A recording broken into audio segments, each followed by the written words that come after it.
Hi, happy Saturday. We're live. I have a very special guest because we have a very special topic today. We're talking about Colombia for Black people, right? Where will Black women enjoy their lives in Colombia? You may know that I currently live in Bogota, Colombia, but it's the only part of Colombia I visited. So I had to bring in somebody who knows a whole lot more than me. We have Dr. Maya here today. We're going to talk about Colombia as in terms of like where we think you might enjoy it based on what we enjoy. Welcome, Dr. Maya. Thank you. So glad to be here. It's an honor to talk about Colombia. And just want to say, Stephanie, congratulations for almost being in Bogota for a year. Thank you, thank you. I really like it here. It's such a nice place. I have my friend Katrina is staying with me for a couple of weeks, and Okay. every day she's like a little bit more and more. She's like, I like it here. I'm glad you live here. That's so sweet. Thank you, thank you. And hey, everybody in the chat. Good morning, everybody. Hey, Joanna Elizabeth. Hey, girl, please. Hey, Naila Tube. Hello, Octavia Harris. Hello, Journey with Low. Everybody, please go ahead and say hi in the chat. Okay. And if you're watching the replay, say hi in the comments. It's required. It's a rule. We're going to give you you and your family, we're going to give you good information about Colombia. And so the least you could do is say hi. Also, make sure that you're subscribed. Let me give you a list of things you can do this morning. Subscribe to my channel, subscribe to Dr. Maya's channel. The link to her channel is in the description, and I'll put it on here as well. And subscribe to our channels, say hi. And then if you feel so inclined, hit the share button to share the video with some other Black women, some other Black families who might be interested in Colombia. Okay. Hey, everybody. Okay. So, Maya, Dr. Maya, do you mind introducing yourself? Let us know, a little something about you. Hello, everyone. This is just such an exciting time to be in front of you today. My name is Dr. Maya, and I have a channel called Fly Like Me PhD. I encourage Black women to move or to live abroad. This is really exciting because I am in the midst of moving to Colombia, and hopefully, we'll see Stephanie in this year or the next. No question. And so, I just want to tell you all everything about Colombia. I lived there for a year from 2021 to 2022. I lived there in Valledupar, Colombia, which is in the northern region. So I have a lot of experience traveling around a bunch of cities within Colombia. So I wanted to bring that information to you all today. Thank you. We really appreciate it. Let's start a little bit with where you're originally from. Okay, I am originally from Detroit, Michigan. Oh, the cold. Okay. And then Yes. how did you end up in Colombia in 2021, 2022? Great question. So I want you to know, Stephanie, I'm just like you. I'm anti-snow. And Good. so that is how I've ended up in warm places consistently in my life. Uh, So I graduated with my PhD, and after that, I decided to do a postdoctorate okay. through this company that I was working for, and they allowed me to go to Colombia. I am a colorism scholar, so the plan was to study Afro-Colombians and specifically how colorism impacted their life experiences in Colombia. So I was there for a year doing a postdoc through the company that I worked for. Ah, I didn't know that. Okay, awesome. And then the region you were in, what part of Colombia were you in? It's called Valledupar, Valledupar. It was in the northern region, and that region is very hot. It's like close to the coast.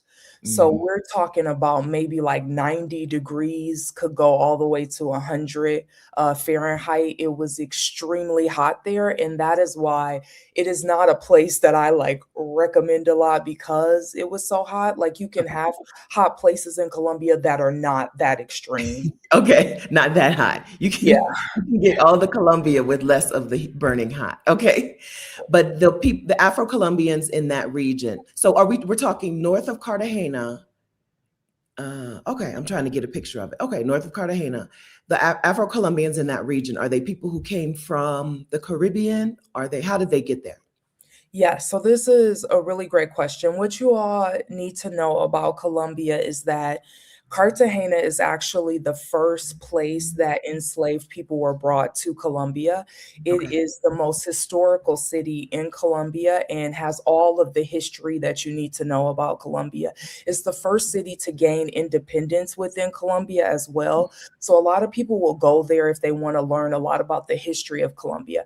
And from there, because Black people were in the Caribbean, they had a lot of enslaved people in the coast of Colombia. So things that are close to the water, close to like Curacao, close to Trinidad, these places are going to tend to have a larger Black population. And as you go southern into Colombia, not as many Black people. Okay. However, I want you all to know that in South America, Colombia is the second largest Afro Latin population in all of South America, with Brazil being number one. Now, that being the case, within the cities in Colombia, there still is some nuance. And so, Stephanie, the population of Afro Colombians is not as large in Valledupar as it is like Cartagena or Okay. as it is like Cali, Colombia. These have way more, like, majority of the people are going to be Afro Latin there, where this Mhm. is going to be more like mixed race Okay. or not as large of an Afro Latin population. And one of the reasons that I was there was to study the fact that, like, where are the Afro Latin people within Colombia and why do they live in certain areas, the history of the space. So I was studying multiple cities within Colombia and not just Valledupar. Okay. So I'm gonna tell you, people often side eye me. People who have been all up and through Colombia often side eye me for moving to Bogota, Okay. probably the least blackest city in Colombia, right? Yes. Listen, I have my own needs. Okay, I have my own needs, and yeah, whatever. But people do often get here and are like, this is not the Colombia I was expecting to see. Because I assume it's because we're up in the Andes Mountains. Mm, Just would take more, first of all, it would take more effort, right? If you're getting into Cartagena, if yeah. you're coming like a couple hundred years ago, right? You're coming on a boat, getting into Cartagena, easier. Getting into Bogota, not very easy. And then now that there are airplanes everywhere, the weather is a deterrent to coming to Bogota for most people, for most Afro Colombians. I would assume that they're like, I would rather be a little bit warmer than a little bit chillier. So, Yeah. but people do look at me a little funny, like you picked Bogota of all the cities. But we'll talk about why I picked Bogota. But yeah, Okay. it doesn't look like we expect the rest of Colombia to look. It is true. So I would like to talk about Bogota because I also have beef with her. You And the fact is that, wait, let me just explain. The fact is that, as a colorism scholar, Stephanie, as you know, that is what I do. I do think that Bogota is going to tend to lend to like light skinned Colombians rather than dark skinned people that we're going to see in the coast. And as a result, Bogota is going to have way more resources, which is a thing that, is a benefit. It's going to have lots of resources. They are always like, this is the best place to go in Colombia. So, in South America, they say like Argentina is the Paris of South America because we know there's like all this stigmatization with South America. So when they're trying to promote it to the outside world, Bogota is like that for Colombia. They're like, that's the best place to go. And especially because there are not Black people there, I think they're like encouraging people to come to this place, having a lot of resources where you see the places on the coast, maybe not so much. And so it's more that I have just a beef with the history and the way they Yes. advertise it, and less with like, should you live there? Yeah, so I haven't seen that kind of advertising. Part of the reason that I picked Bogota is just that it's the capital city. It's where like if you fly Copa Airlines from, which is a Panamanian airline, if you fly, which I love because you can fly business class for the price of coach, right? If you fly Copa Airlines, they're going to drop you to Bogota first, and then you have to get yourself to another part of the city.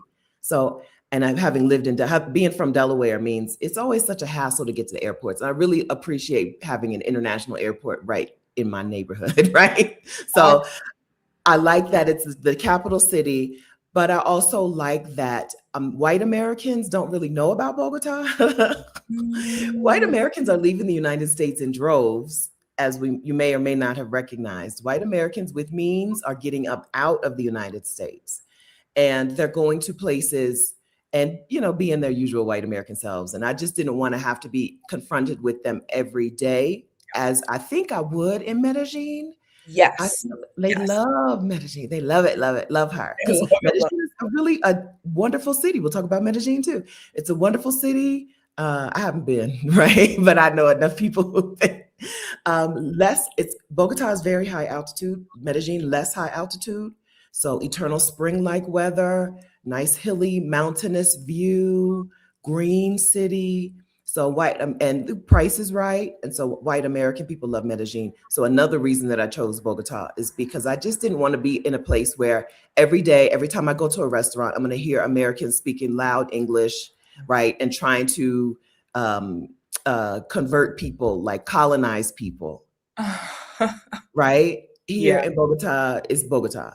These let's people go. are Colombian. Our Other Colombia. people don't really come here, and I don't have to worry about all that.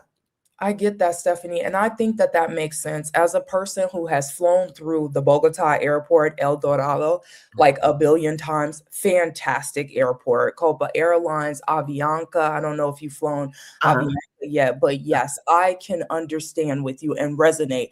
I wish many times I lived in Bogota too, just to have that airport, because I'm like, wow, I have to fly into Bogota all the time instead of Mhm. like going directly where I need. So you have some airport privilege right there that I is do. phenomenal, and I understand. And also, as you mentioned with Medellin, yes, that I had the experience of actually being in Medellin before I decided that I wanted to move there. And I heard white people all the time, specifically in El Poblado. They're Okay. all the time, they like taking over it. They're talking all the time, loud all the time. We even found that there were some Indian American dudes there saying the N word, and we were like super offended. So when you talk about just like that American vibe, it's Mhm. going to be in Medellin, 100%. But today we can talk about places in Medellin, neighborhoods where they have not taken over completely. Good. But I think you made a very good distinction, Stephanie, and it's going to be about like Colombian versus American. You're definitely going to get more Americans in Medellin, but in Colombia, you're going to get light skinned Colombians, right? And that Yeah. is a reason that the resources are available to you all. Yes. Latin Americans are very good at telling you we're not racist, we're classist, right? And even I'll be like, it's true, they are. They're very classist. A person with money will not talk to a service provider the way we're used to talking to our service providers. We're used to being polite, right? We may not, in the United States, we may not pay our service providers. We may not pay the restaurant worker, the taxi driver. We may not pay them well, or restaurant worker or housekeeper, right? We may not pay them well, but we talk to them nice. They don't do that down here, and they're quick to say they're classist, not racist. But the classes are often divided by skin color. Thank you. Thank you, Stephanie. This is the biggest lie of all time. If you all want to read anything about this lie, it is a book called Racial Innocence. And it Okay. talks about in Latin America how specifically they have told the whole world that they're not racist. And the reason that they can do that is because in the United States, we were very big on segregation, right? We really had to be segregated. It wasn't legal to even marry someone of the other race until the Loving trial. So there was like a long time of deep-seated segregation. We know that people were even murdered for even, partnering with people of the other race. However, Latin America was very big on racial mixing. This is specifically to erase African and indigenous and indigeneity in the bloodline. And so as a result, they're like, we're not racist because we're all mixed. Yes, you are still racist because, as you mentioned, Stephanie, there is still a class hierarchy that is connected to skin color. There are still, we find in Colombia, people of darker skin tones that are not having as much resources as people of lighter skin tone. And that is still that is a form of colorism specifically. Now, they cannot say that they are not colorist. That's right. That's right. Someone wrote the name of the book out for all of y'all who are like, "What book did she say? What book did she say?" Okay, that if you come back, I'll put the link in the description, but it may not be till tomorrow. Give me some time, okay? Yeah. Okay. And the person Racial innocence. is Catherine Hernandez, I believe is her Okay. name. Thank you. Yeah, Thank you. of Yeah. course. So, okay, so while we're ripping the band-aid off and telling the truth about Bogota, my new home, when I want to see Black people, I go walk around the bus stops at like 3 o'clock after the housekeepers and the service workers are getting leaving my neighborhood and getting on the bus and going back to their neighborhoods, right? I Oh. picked a very bougie neighborhood, um, but it's if I want to see Black people, they are coming into work and then leaving. Okay, so when we talk about neighborhoods, there's a distinction. There are neighborhoods that are going to be bougie and popular with foreigners who come in. There are going to be neighborhoods that are bougie and popular with people in the city with money, right? But those may not always be the neighborhoods that have Black people. I'm gonna tell you. So a thing about being here is these are what you would call white Colombians, but they still don't Mhm. look like white people. So Good I do job. appreciate Yes, that. yes, yes, yes. And the funny thing is that they go to the US, some of them, and they identify as white, but then the white people in the US are like, no, you're Latin. So they have a whole situation. Yes, they do. A crisis, a crisis. Um, yeah, when I'm in Mexico, I feel like in Mexico City, which is a place I've never lived, but I've spent weeks, off and on. In Mexico City, the white Mexicans look like white people, and it can be jarring, Mhm. right? I mean, they are just white. Yeah. Bogota, I guess, did more mixing, and Mexico did more segregating. I'm going to Yeah. assume just based on looking at people. So in Bogota, at least even the white Colombians don't look like the same white people that you don't want to be involved with. That's Yeah. how I'm justifying my choices to live in Bogota. Right? Listen, Stephanie, you don't have to justify anything. We all deserve to live where we want. And there's so much diversity in the world that every place is not going to work for everybody. That's okay. Thank you, Maya. Thank you. Okay, so how do we want to do? We want to go city to city? Do we want to let's just start with Bogota and talk about neighborhoods in Bogota and what it's like and that, and then we can move to Medellin and Cali and Cartagena. Yeah, sounds great. Good. Okay, because the only one I can help you with is Bogota. So a a plus of Bogota is the airport privilege. Dr. Maya already told us, right? If you're flying an international airline, if you're flying Avianca, which is a Colombian airline, you may be able to get a flight into whichever city you choose directly, maybe without passing through Bogota. But if you're flying any other airline, friend, you're passing through Bogota. And I really appreciate just being able to stay here. So we've got an airport privilege. It's the capital. It's the capital city. So I live in the financial district. I live in like the where all the banks are headquarters. When I go out and go to a restaurant, if I go out at lunchtime, it's a bunch of business people in their little suits, so serious. Um, so you're in a capital city. The transportation here, it's a crowded, congested city. There's no metro system. So we'll Mhm. put that on the con. There's no metro. There's a bus system that's pretty help comprehensive, but there's no underground metro. So traffic is traffic, and it's just what you have to deal with here.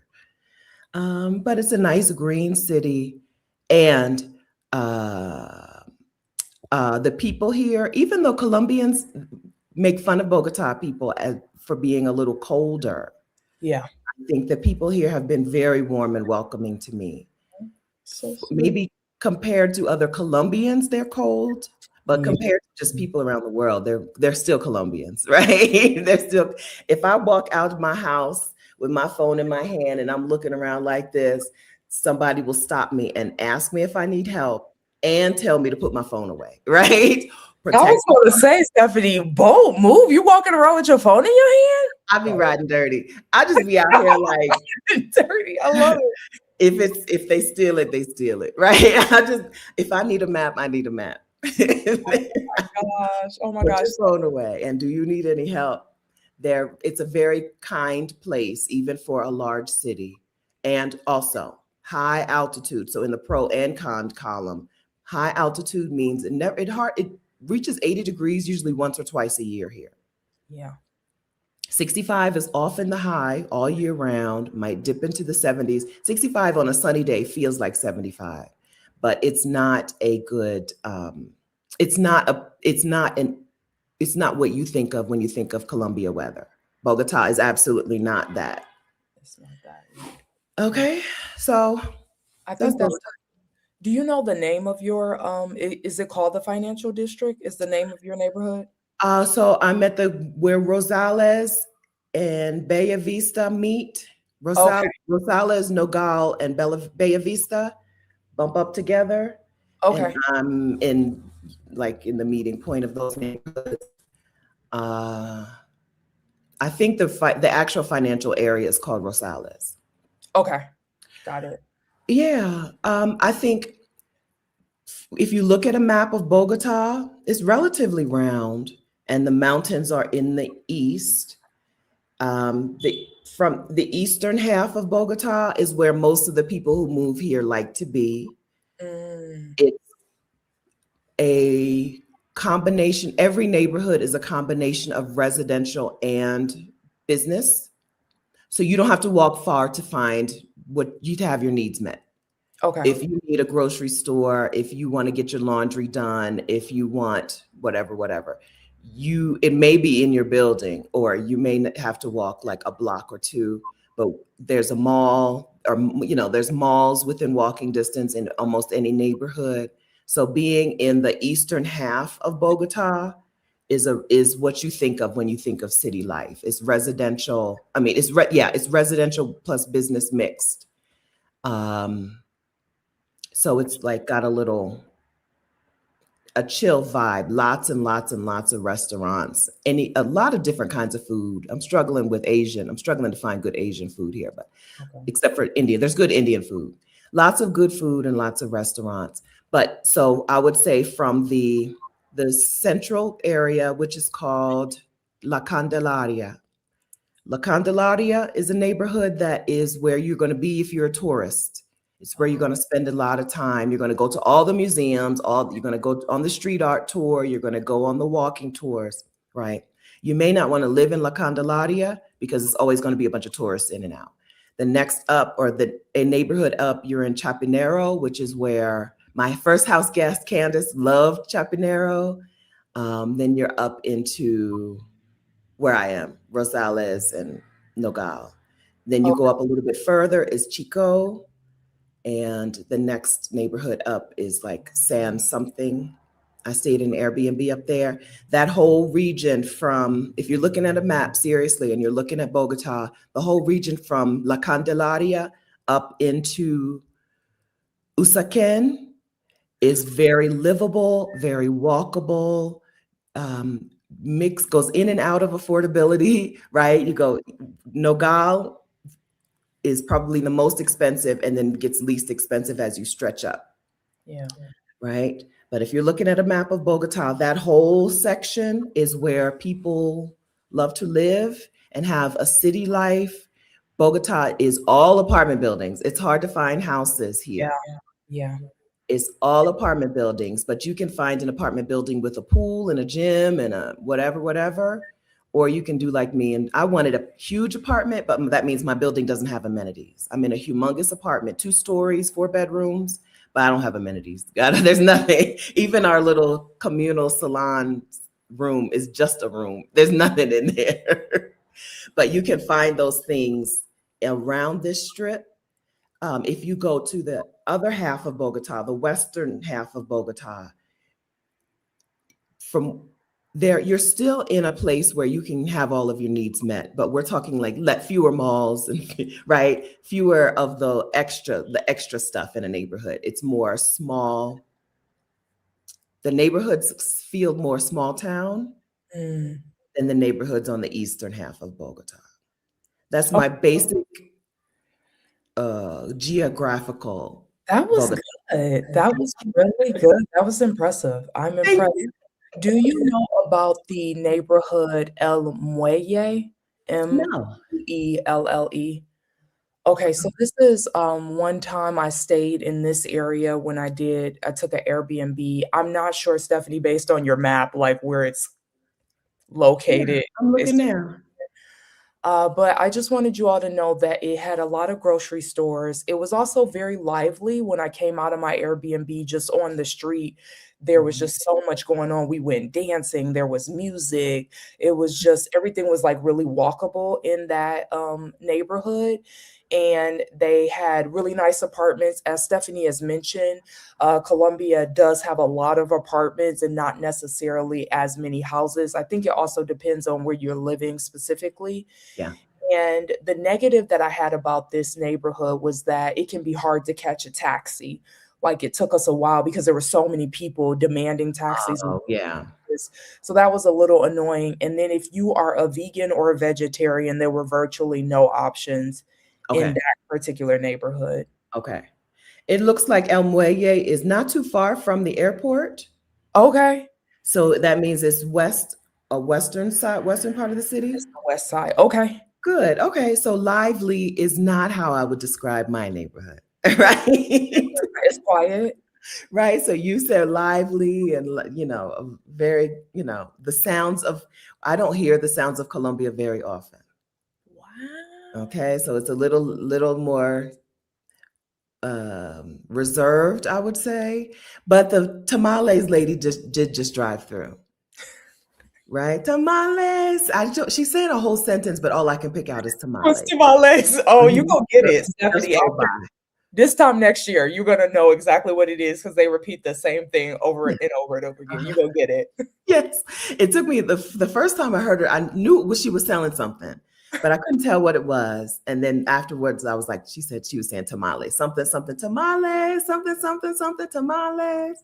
Say She one rides through. time. The Tamales. rice pudding man, the arroz, I call him the rice pudding man. Arroz con leche, the arroz con leche man drives through as well. And they have their little song. Other than that, and then, oh, well, I don't know. I may owe my neighborhood an apology because every few weeks, the neighbor in the apartment building across the street, they have a full live band perform in their apartment. Oh wow. So I do hear the sounds of Bogota, but less than if I was in a less reserved neighborhood. I would say my neighborhood is a little more reserved than most. Okay. No, that's important to know, because Colombia is known for like being noisy and people saying that it's too loud. And depending on what neighborhood you're in, it's going to be substantially louder than the other neighborhood. So that's a good thing to know. Yeah, yeah. It's funny when people come to Latin America and then be like, "But there's always music." I'm like, "Child, where did you think you were going? What did you think was going to happen? There's always music and church bells and roosters and dogs. And Yes. the only thing we don't have here is roosters. I've not heard a rooster. And I stayed in probably 6 different neighborhoods around here, which is not normal. I think Latin American cities, there's roosters in the cities, right? But I haven't heard that here. Okay, Stephanie, I got another neighborhood for you. Yes. It is Pedregal.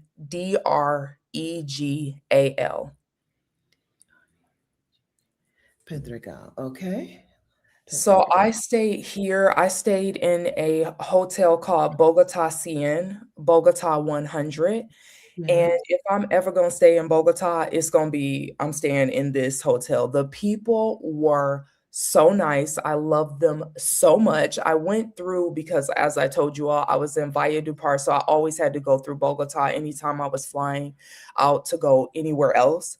And so I would stay at Bogota 100 and they knew me after a while. They were like, "Welcome back, Maya, you're back." Like just a very warm and wonderful hotel, very sweet. And I still remember one time I had woke up to go take a flight very early in the morning, and they were like, "Did you eat breakfast today?" in Spanish, and I was like, "No," and they said, "What?" And so I was like, I didn't understand what they said. I was like, "Can you repeat that again?" And they were like, "Did you eat breakfast?" I was like, "No," and they said, "What? How could you go on a flight and you didn't eat breakfast, Maya? Did you need something?" I was like, "I'm gonna eat on the flight. Like I just woke up." But I just noticed like they really cared a Yeah. lot. It was just like so shocking to them that I didn't eat breakfast. And I'm like, in the US, we don't even eat lunch, girl. Sometimes it's just a bag of Girl. chips. Like, what are you talking about? But Right. that's how like connective and loving they are, like really wanting to look out for you. And they sent you to a restaurant. Was Bogota 100 in that neighborhood? Yes, it is in that Okay. neighborhood, and I've stayed in that neighborhood lots of times because whenever I have, like, a layover or I just, like, need to take a rest before I take another flight, I will stay there. That is the place that I stay a lot, I and see a hotel called Bogota 100 in Chico, yes, in what I would call Chico yes, neighborhood. Okay. yes, there's This more than one. This is the one Oh, in okay. the other neighborhood, yeah. Okay. Okay.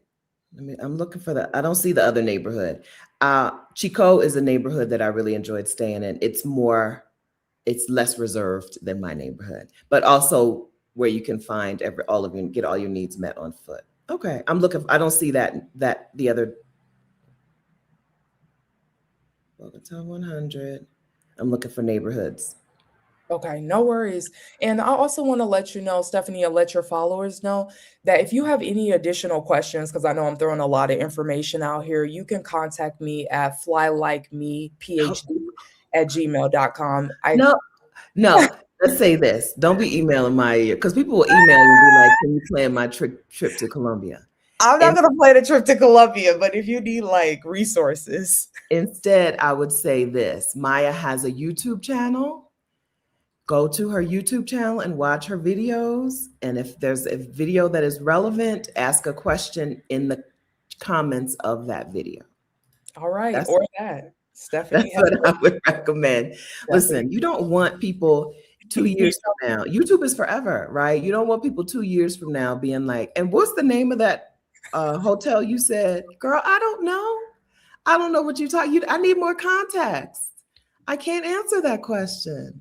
That's a Or I know you were talking about Colombia, but what do you think about Uruguay? The emails are not helpful. YouTube viewers and comments in the YouTube viewer under the YouTube videos is a very valid way to communicate back and forth.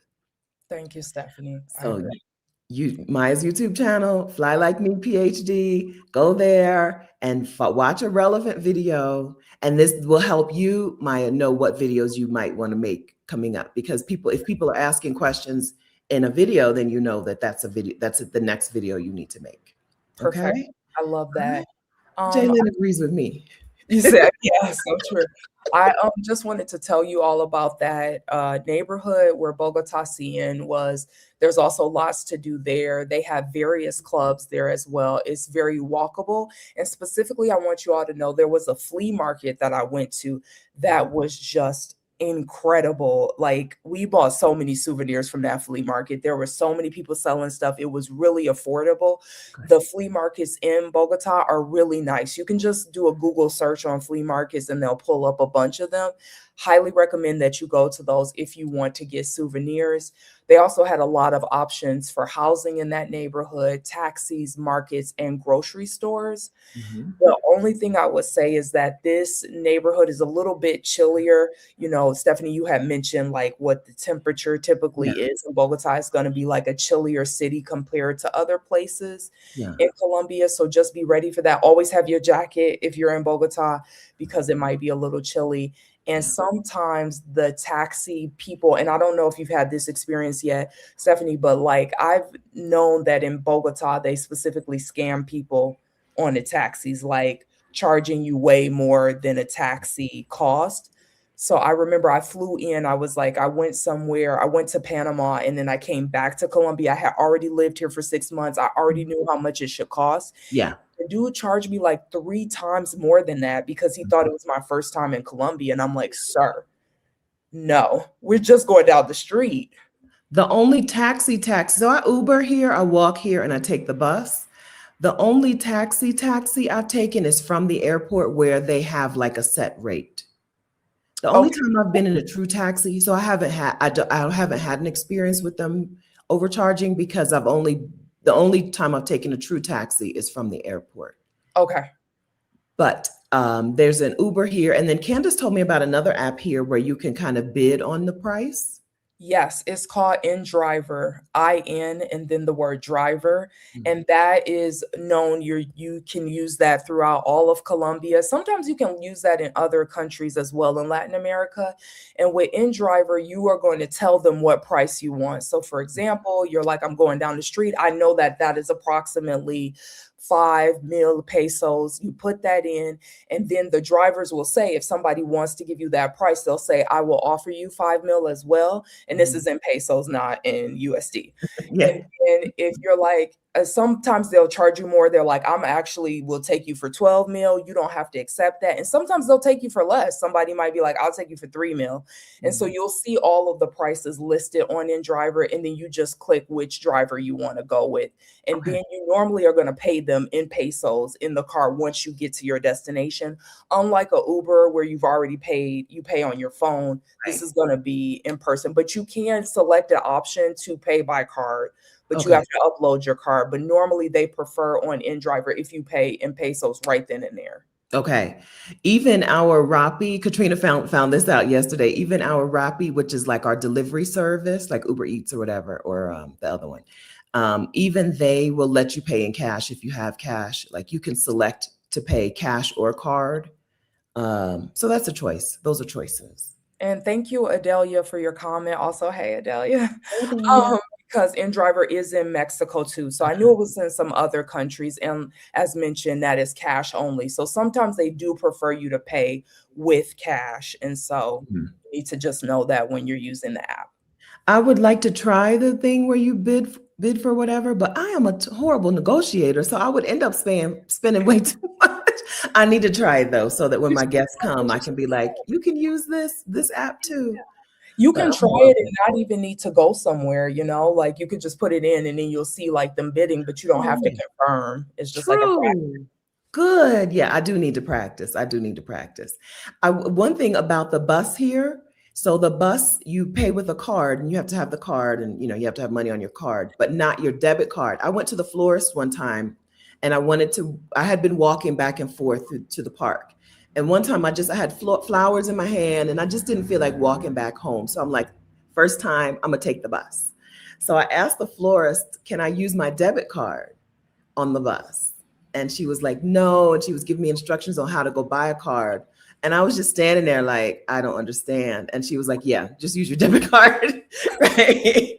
What she was telling me is if you get there and you can't use your card, the other people will pay for you. So Uh, for a couple weeks until I until I got my card, I would get on the bus with my debit card and I'd be like, oh, no puedo usar el débito, Come right? And on, then no puedo usar el somebody would debit get up out of card. their seat, tap me in, and then I would pay her in cash, right? Stephanie, I'm loving the Spanish. I'd Yes. be like, oh no, I thought I could use my debit. Oh no, no débito, no tengo la tarjeta.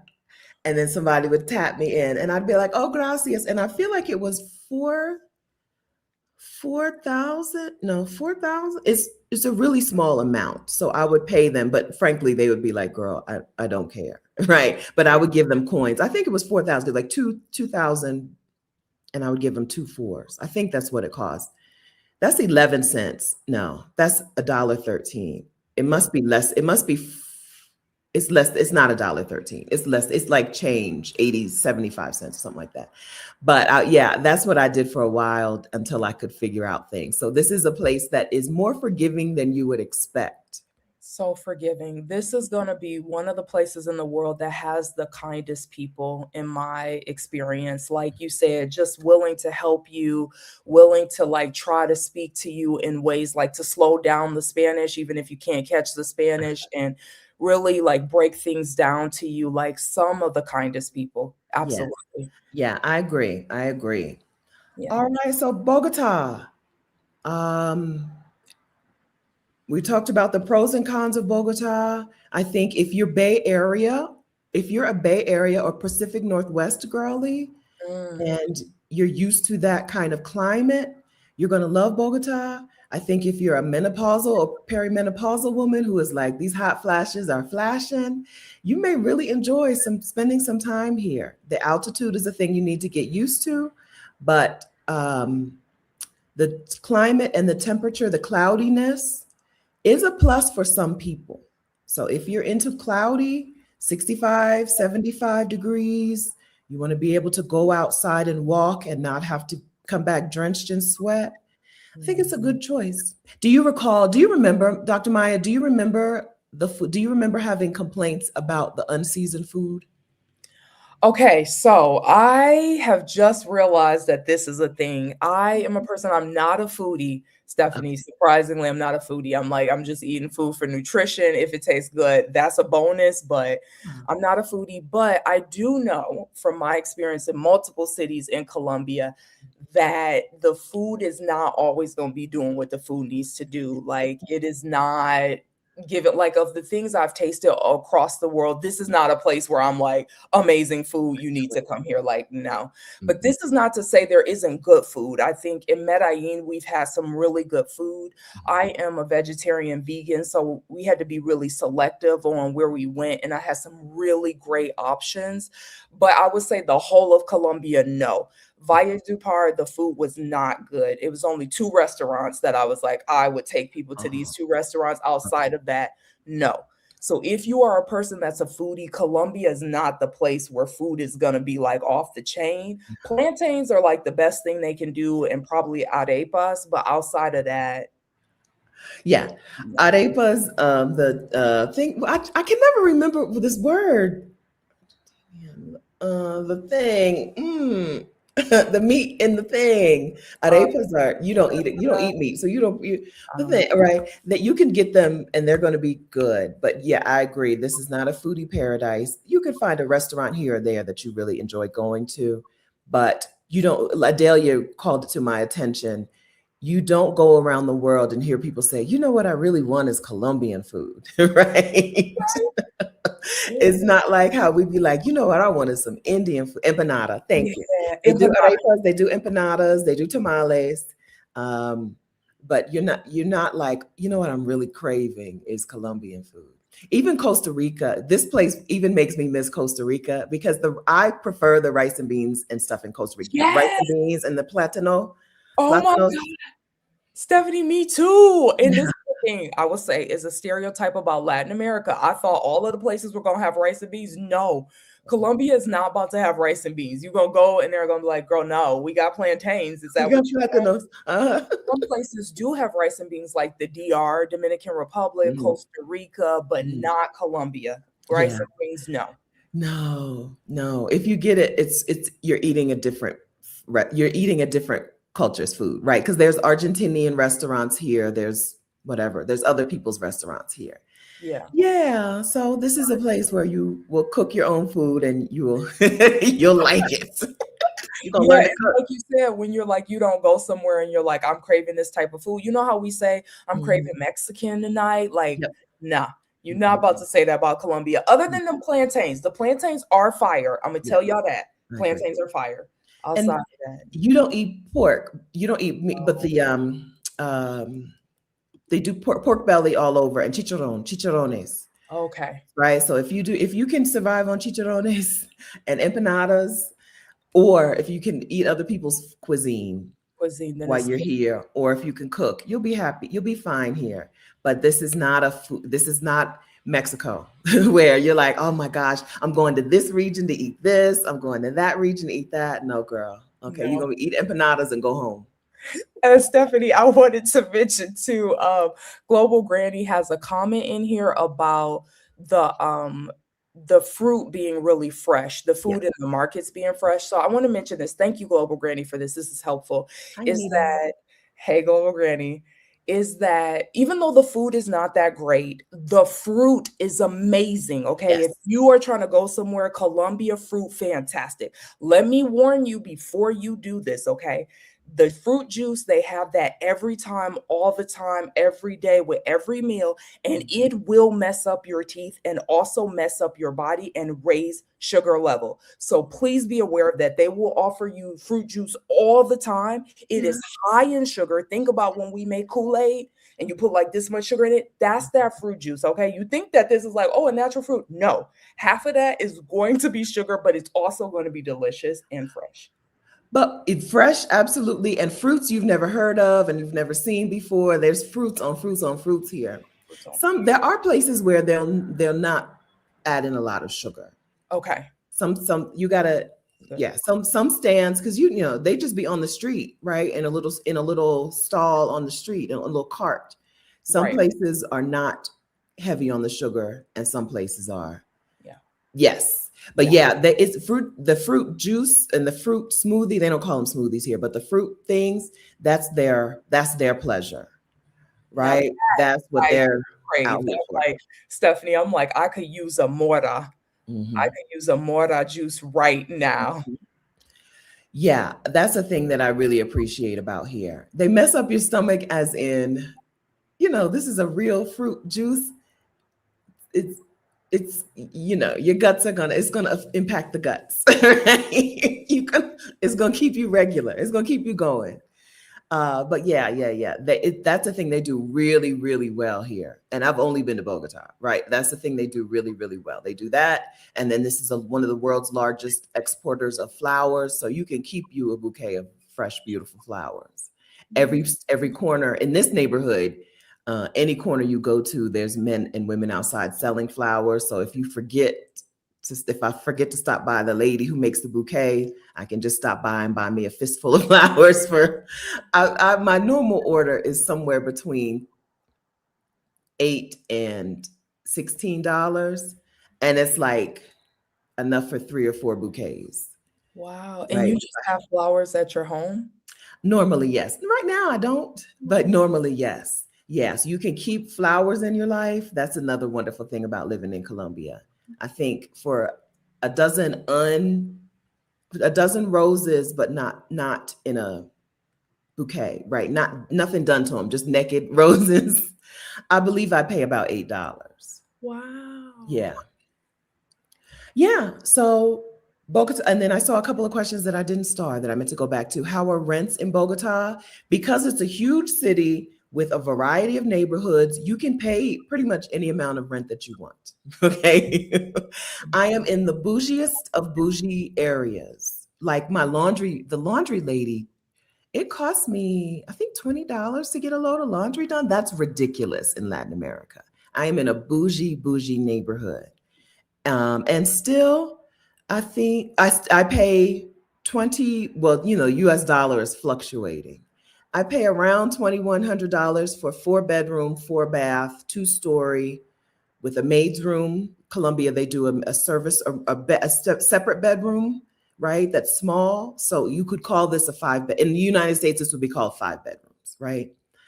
And this is in a really, really bougie neighborhood. This same apartment down in Santa Fe or Tesacuyo would be closer to 1750, right? And that's for a huge, this apartment is humongous. Like it's huge, uh, with a full laundry room and everything.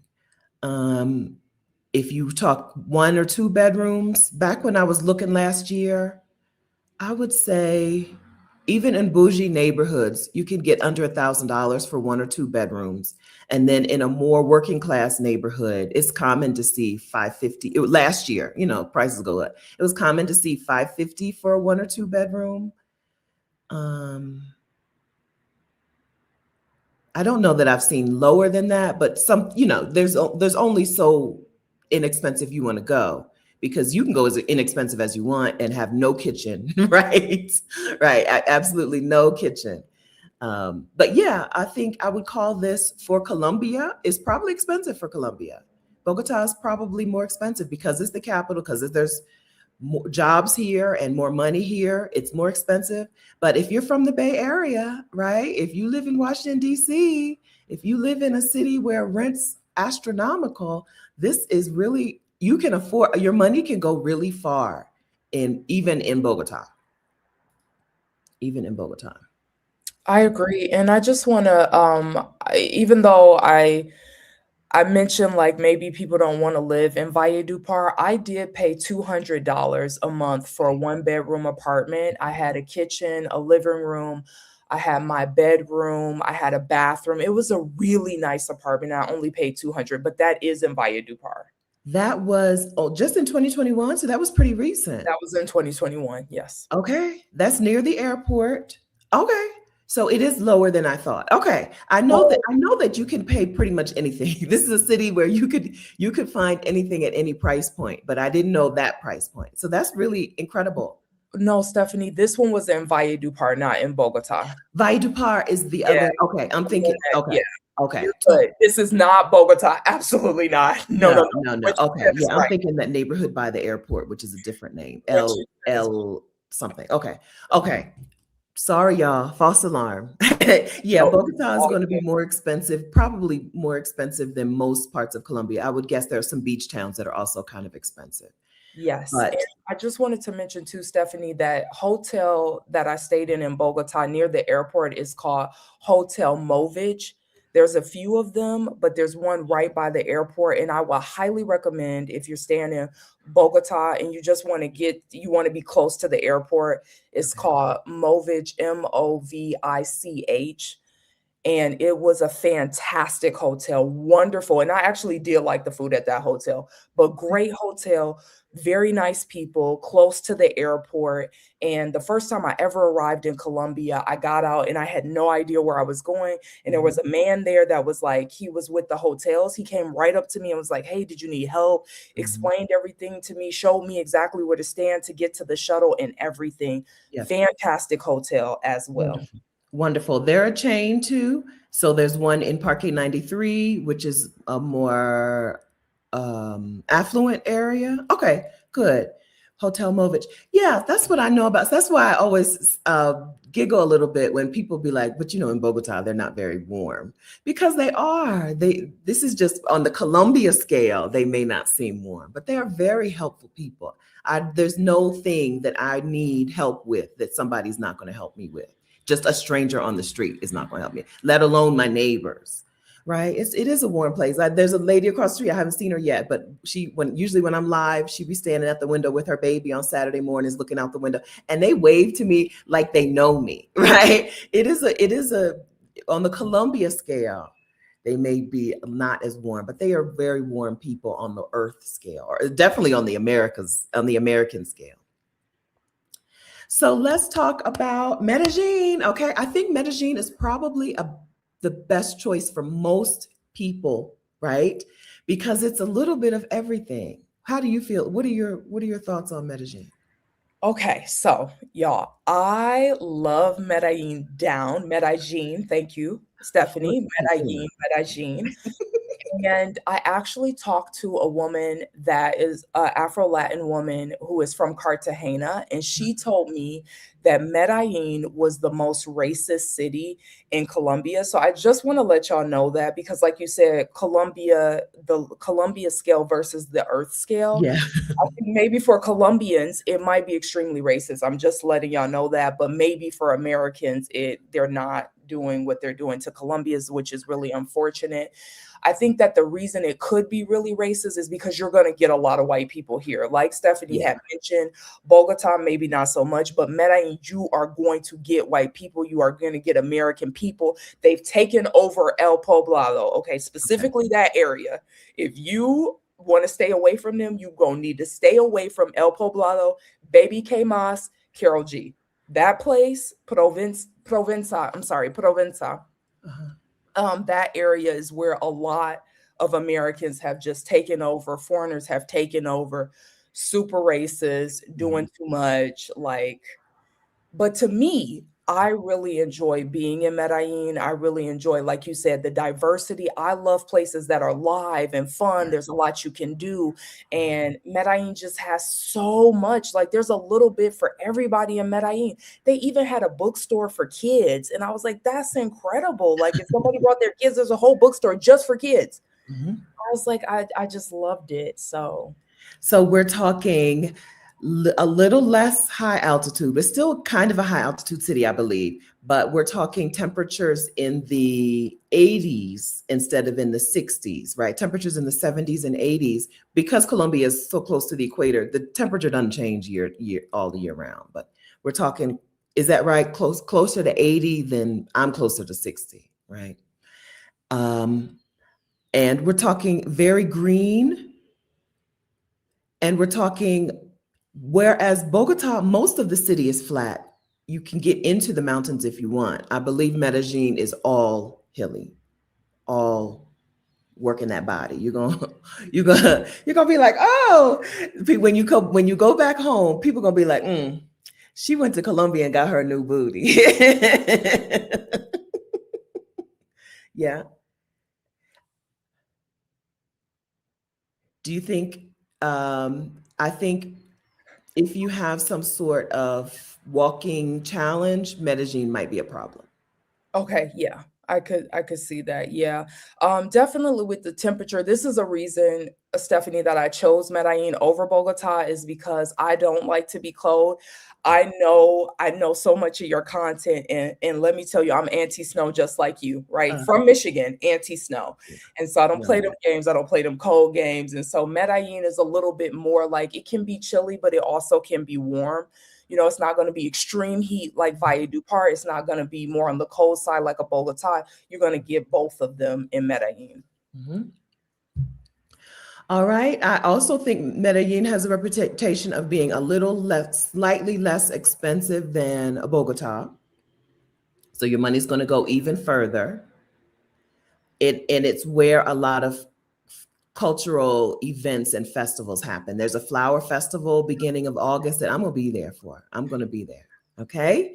So Medellin has a lot of, it's alive. It's a vibrant city. Bogota is kind of calmer for a big city. For I think 8 million people, something like that.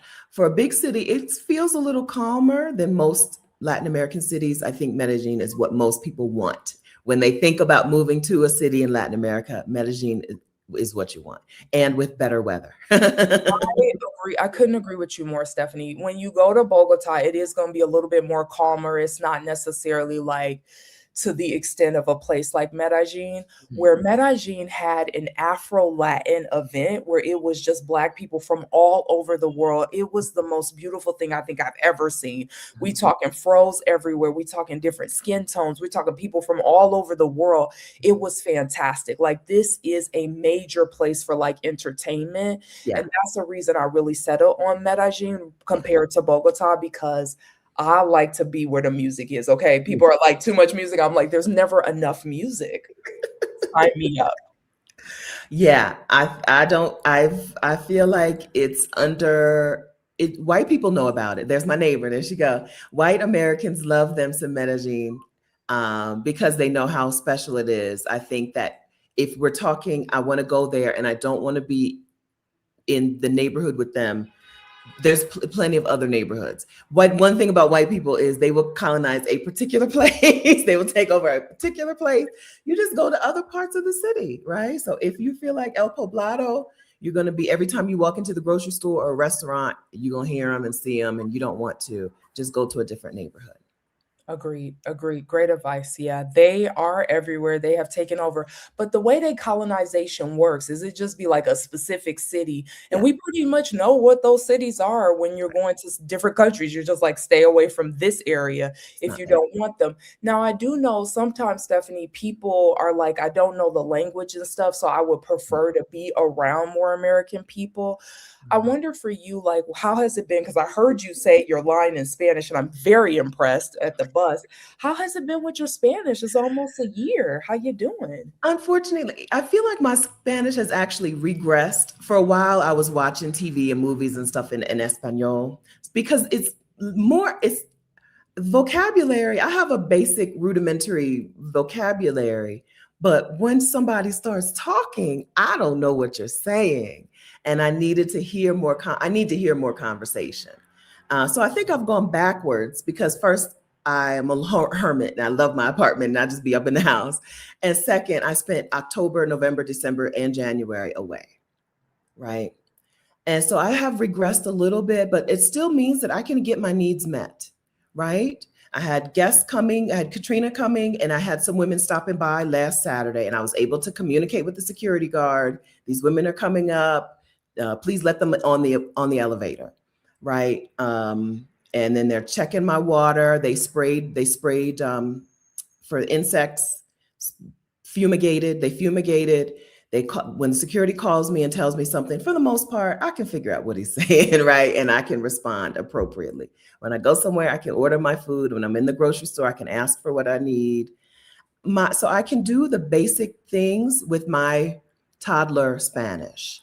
This is a place though where having spent some time in Costa Rica, it is surprising how surprising is not the right word.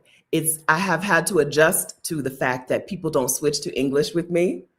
I have English privilege, right? Being a native English speaker is a huge privilege around the world, because if you go someplace and people speak a second language, it's probably English, right?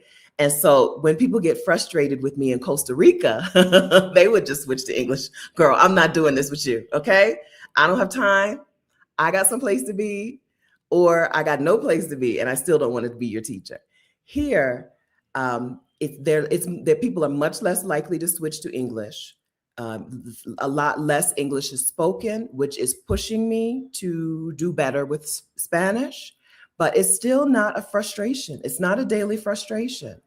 I'm grateful that I have internet access and I can just type in some things and if I need it translated, I can get it translated. I went to the dentist. I had a root canal and no, I didn't. I had that done in Costa Rica. I had something done here, and she was explaining to me some stuff, and I understood she was talking about the raíces, the roots of the tooth, and I was like, I know that word, right? And then she was like, here's what you don't drink from a straw for 2 days or whatever it was. And I didn't understand that. So she just typed it in her phone. Right. So the language barrier is not a barrier. It's more of a membrane. It's a permeable membrane.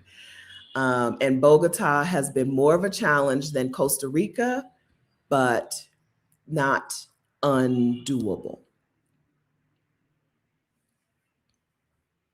Nice. And the friend that I went and visited Medellin with, her Spanish, she's like working on it too. And one time she went to buy a watch and the lady literally like went step by step with the Spanish with her. She's like, okay, this is the money. She was like, this is, $10. This is $1. This is 3 in Spanish with her, like through each denomination. I was like, wow, she's like really in there with her, as well as she went to a store one time and was not able to really communicate. And the person did use English with her in Medellin specifically. So, yeah, they're patient. We're in the United States. If you come to the United States and you don't speak English, life is hellified, right? It's hellacious. It's hard. People treat you poorly, and that's being gentle. People treat you worse than poorly, right? And so we expect that, and it makes us really afraid of going to places where we don't speak the language. But it's not like that. In some other places, they are very patient and very gentle. They know you're dumb. They know you're American. You're American. They know. I'll be saying, they'd be like, poor little dumb. Let me stop and explain this to her. Right? I'd be like, girl, I know she don't know. That's an American. Look, she wearing an Old Navy t-shirt. I know she don't know nothing. Okay. Let me stop and explain to her how this works. And man, my security guard stopped, unfolded my gas bill, showed me where the amount was and where it showed like different stores you can go and pay. Here you can do a lot of things in shops, different grocery stores and like fat convenience stores where I can go pay. And he's like, I know she don't know nothing. Like, whereas in the United States, I don't know if you move there and you don't already have community, I don't know how you do it. We met a family here who is from El Salvador, but has been in Los Angeles for 40 years. okay. Now, the mama, she did not speak English. She's lived in Los Angeles for 40 years. She didn't speak English. So that tells me she's in a community with other El Salvadorans, right? She don't need to learn. She didn't speak. She understood English, but she didn't really speak it. Okay. Right? But for the most part, if you come to the United States, you've got to get on the language, or your life is going to be awful. Now, I'm not saying move abroad and never learn the language, but I'm saying it's less scary than it is for people in the US.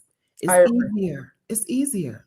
I agree 100%. Stephanie, do you have to walk to superheroes to pay for your bills? I don't know that superheroes. Okay. We don't have that chain. I don't think we have that. I go to some things in OXXO, My water bill, I can pay in OXXO or Okay. I can pay it at the pharmacy. Pharmatodo, I have a Pharmatodo 1 block from me, right? So I can go to Pharmatodo and pay some things or OXXO. There's a grocery store called Jumbo. Yeah. Oh, Yeah, yeah. Okay. yeah.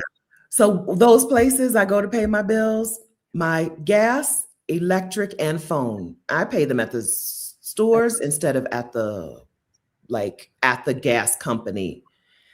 There's also a payment service here called Neki, which would make life easier for me Yeah, if I would yeah, learn yeah, how to yeah. use Neki. Yeah. Yeah, you're right. I asked this question because I'm trying to like move back to Colombia. So I was like, do you still have to go in person to pay for your bills? If I had Neki, You I don't know about the water bill, but I know the gas bill. I could pay it with Neki if I had a with a Colombian bank account and the payment thing. I could do that. Yeah. So that's the thing around the world. There's off every country has their own like payment platform, like their version of Cash App or Zelle or whatever. And you often need the local bank account to do that. Some countries will let you have a local bank account even without residency. Some don't. Um, it varies. It varies.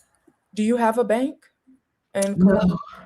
No, no, but I could. I'm allowed to. I just haven't done it. My landlord's daughter is some sort of executive at a bank here. And every now and then she'll be like, girl, come open your account.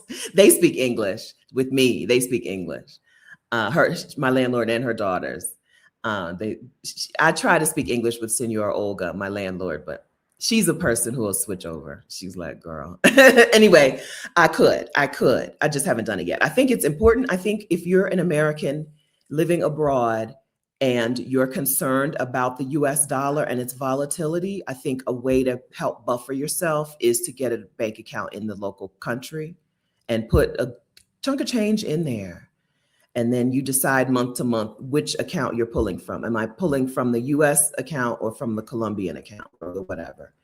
I feel like I'm kind of playing with fire by not having a Colombian account because the US dollar has been really volatile here. My rent has changed significantly since I've been here because the dollar is not the most stable, the stablest it's ever been. And Stephanie, what do you do about retirement accounts? Like, is there a specific bank or firm that manages that? I still have my Vanguard investment accounts and I still contribute to my retirement like everybody else. About a year ago, I learned that Vanguard that I have my investment accounts with is the same Vanguard that's the prison for profit major player. So I was like, well, let me switch from Vanguard to Fidelity. And don't you know, Fidelity is also, they're like their Fidelity is involved in building all these ICE detention centers. So I do have an investment account. I'm not pleased with where it's housed, but I plan for my retirement just like I did when I had a job, right? Invest into my retirement accounts and that, right? I do the same thing. It's just in the US. I don't know. I don't know if it's possible to open up some sort of retirement vehicle here in Colombia. I don't know if that's possible. Here, it seems to be like real estate investing seems to be a thing that people do. And Colombia will give you residency, permanent residency for I think 150K real estate investment or something like that, in the equivalent in US dollars. Oh, Yeah, I was like, when I found out that Vanguard was the same, because you always hear Vanguard and BlackRock, and they're so evil. They're so evil. They're like literally evil. And I was like, well, let me move my stuff into Fidelity. So I opened up a little Fidelity. I opened up the beginning account that you open up, but I didn't do any investing. I didn't, you know. And then don't you know, they're like, and Fidelity is the one of the major players in the ICE detention center. You can't win. you cannot win. They have taken over everything. Real quick question, Stephanie. I know that we are not, we are like off topic, but Yeah, no, since I that's how we do. That's how we do. okay, so when you have money, let's say that you had a Colombia bank account, you Mhm. have pesos in that, you going back to the US and now you're living in the US. Do you have to like exchange, do you exchange that money from the Colombia bank account back into USD, which means you're going to lose money? in that exchange? Yeah, I would wire transfer it. I would use somebody like Wise or Zoom, XOOM, Zoom.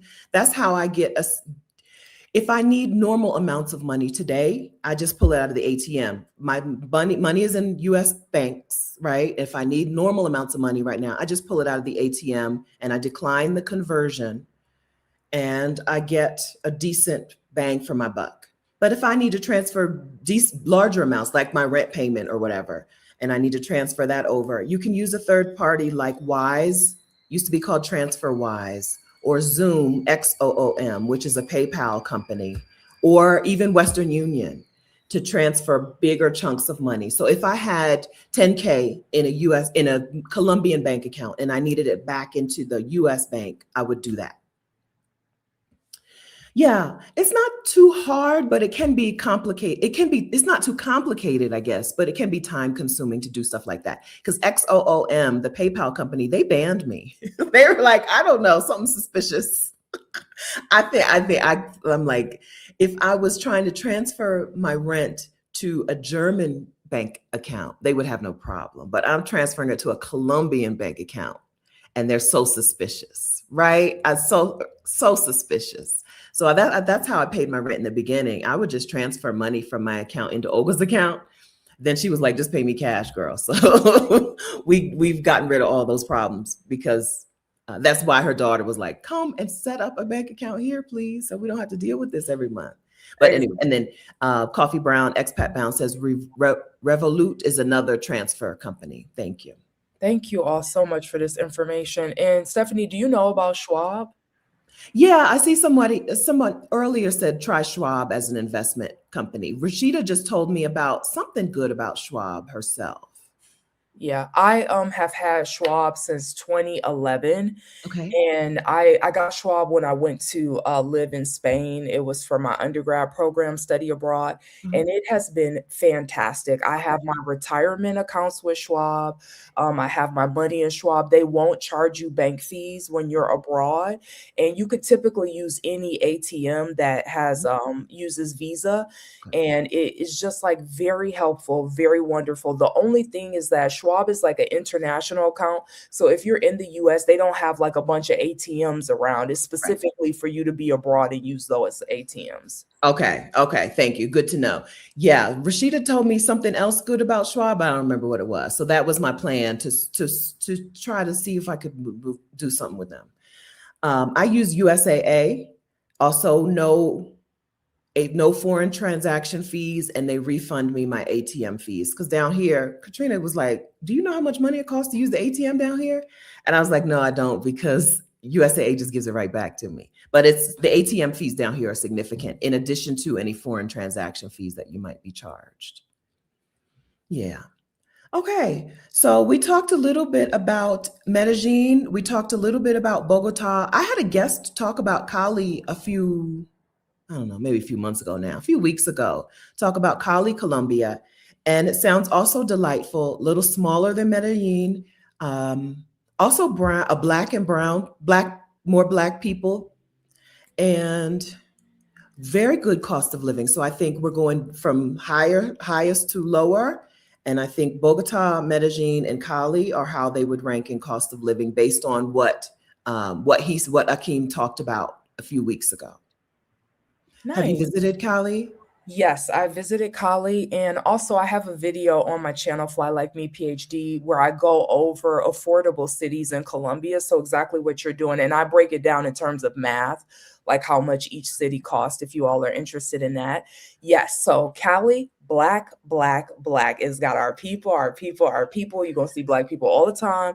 You're gonna see black people everywhere. You're gonna love it.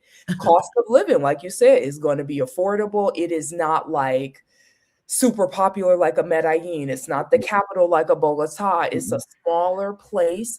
It's gonna be a little bit more hilly. Okay, Yeah. you have to walk up like hills, and if like you have like mobility or you have it like cane or like wheelchair bound disabilities, it might be a little bit harder to navigate Cali. There are a lot of hills there, but you are going to get black people, and and it's going to be a lot more affordable in Cali.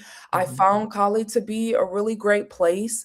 I do know I have someone that lives in Cali that I know. I do know that they do have some issues related to crime in Cali. Globally, when areas are predominantly Black, sadly enough, there is often the fact that the resources are extracted in these areas, the fact that they are not giving them a lot of attention, and that we know that when things don't have a lot of resources in them, it can lead to people to be impoverished, which can later lead to crime. Yeah. So I do know that that has been a situation that Kali has been dealing with, but Okay. I know people have had a wonderful experience. I enjoyed it. They also have gatos in Cali, like large cats. Like they have a Oh, whole area outside. It is actually really beautiful, you all. You should see it, where you can see the cats, and they have people that have painted the cats in like different artistic ways, and it's really signature to Cali. So you should definitely check that out. like sculptures or like murals or Yeah, it's called something like Los Gatos, related to that, but it's like big cats in Cali, and I went to it and it was really nice. It was just like artists had designed them really pretty. ah. So Cali's high temperature today, 81, right? And for the next 10 days, low 80s. So this is a another place that is not what you would think when you think of Colombia. Temperature wise, it's more doable, more handleable. Although Anita does say it's not for you if you have hot flashes, but maybe try it and see. I think so. All three of these cities are not on the water and not drivable to the water. You've got to fly. So if you're coming to Colombia for beach life, you got to get on a flight to go to the beach from Cali, from Medellin, from Bogota. There's no getting around that. But Colombia is up in the Andes. Okay, you're not getting in a car and driving to the beach from any one of these cities. Great point, Stephanie. I want to mention we're going to talk about it, but Cartagena is where you want to go if you want to see beaches. This is Beach Town, and the name of the place that I told you all about is called Parque de las Gatas. That's the place with the cats. Okay, fantastic. All right. So before we talk Cartagena, can we talk a little bit about a question that people are going to ask who haven't been to Colombia? What about cartels? Can we talk about cartels a little bit? We can do it. What do you want to know? What do you want to How know? will the cartels impact my daily life in Colombia? Okay, so this is another thing of stigmatization. As a person from Detroit, I get this all the Yeah. time, like, guns, and how do you deal with living in Detroit, and how many people have you seen die? These are real questions. And so I think that Colombia also is very parallel with that and has a very negative reputation. There is no recognition at all of how the US, how Europe have played a part and a role in extracting resources from these places, leaving people in like this devastated state. We haven't talked about how so much of the drugs in the US actually have come from Colombia, and the government went and got those drugs and brought them into Colombia. Like, that the Colombian people couldn't just bring them themselves, but we have no conversation about that. And instead, we just blame the places for what is happening. So I just want to say that they do have a history of this, obviously, but they have really worked to change the reputation, to change the areas, to really improve them, to lock people up that have been causing harm in the places. So at one point in Medellin, Comuna 13 was known as like the most dangerous part in Colombia, and they've completely revamped that place, and now it's super touristic. People fly all over the world to see that place, and it is super safe. So a place can start off and be dangerous at some point, or like have issues related to crime, and over time they can improve, right? Yes. If you think about a place like Detroit, where I'm from, it was a place that this was the place that everybody wanted to live. There were so many white people before there was white flight. There also was, the government was in Detroit originally and moved to Lansing. And then only after the riots did it become quote unquote dangerous and then majority Black. So just think about the fact that we're looking at places as a snapshot, but they change over time. Yes.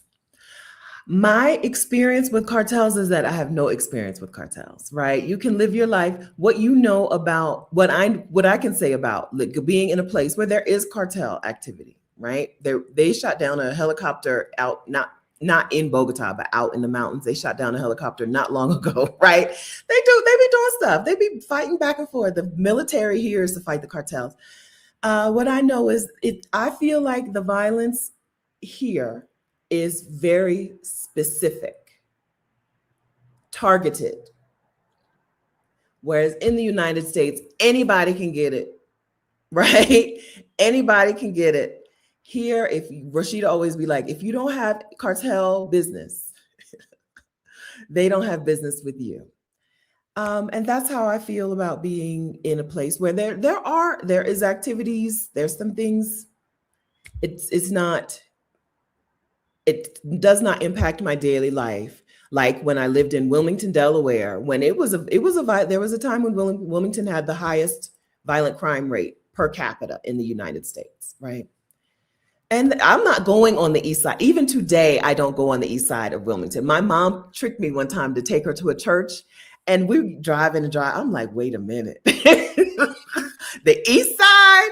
You want me on east? I don't cross Market Street, Connie Perry, right? Even today, I would have some thoughts about crossing Market Street because in the United States, the combination of weapons and I don't know, just the attitude of mentality means that anybody can get it. Whereas here, I'm not involved with cartel activities. I don't feel like I don't have to do anything different in my daily life.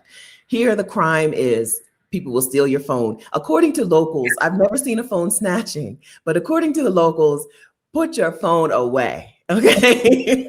Yes, this is a good point. I have the same experience as you, Stephanie. I lived there for 13 months back in 2021 and 2022, and I had no business with the cartel. The cartel had no business with me. That doesn't mean that it wasn't there, but if you are not engaged with it, then it is not a big issue. But as you mentioned, there are still things going down. We're not saying like just No, live don't your just life, be all right? willy-nilly. If you see a man walk into a place with a bunch of security, you may not want to come back to that restaurant. Maybe not. Maybe that might be a cartel restaurant. Exactly. And the thing is that, as you know, we know, or the locals will tell you areas not to go. The same way you said in the US, you're like, I'm not crossing over to this spot. They will let you know. We've talked about this, Rashida, Adelia in Mexico. Like these areas we would not recommend you to go to. That is a global sentiment. That there's just some neighborhoods or places that we should not be in. Absolutely. Yeah. Absolutely. Yeah. Okay. Other than that, I feel really good walking around here. It's I don't know. Like you said, the people here are just really, really warm. It's just a really, really nice place. So It's really feel good nice. about But the thing is, they will snatch your phone. Okay. it. I have friends who got phone snatched from just looking or holding the phone while they were trying to get a map and they snatched it. The one thing that's very common for them is they'll get on a moto, like you're Mhm. looking down on your phone, they'll snatch it and they're already gone. Like Gone. you didn't even see who the person was. So I would highly recommend you hold on to that phone very tight, put that on something that you could carry around your neck, like they will snatch a phone. Multiple people's phones have been snatched. I don't understand phone snatching today because by the time that person gets home and shuts off the phone, it's no good to you anymore. But I they don't still doing it. So there's some value in the phone. There's some There's some value value there. in that phone. They will snatch your phone. Yes. Yes. All right. Okay. So let's hit Cartagena. Okay, so Cartagena, this is if you want beaches, this is where you need to go. The first neighborhood is called Boca Grande, and I was there and it was really nice. They got nice housing. It's the historical district. It's Oh, close to everything. You can take a tour of the history. You can see the places where enslaved people were in Colombia. They have access to restaurants and beaches. You can take a bus and you can do tours on the bus as well. They have nice malls and it's very walkable. I would say the only problem I had with that neighborhood is that it is touristic and it was very crowded. But okay. because it's historical, it would make sense that it would be crowded.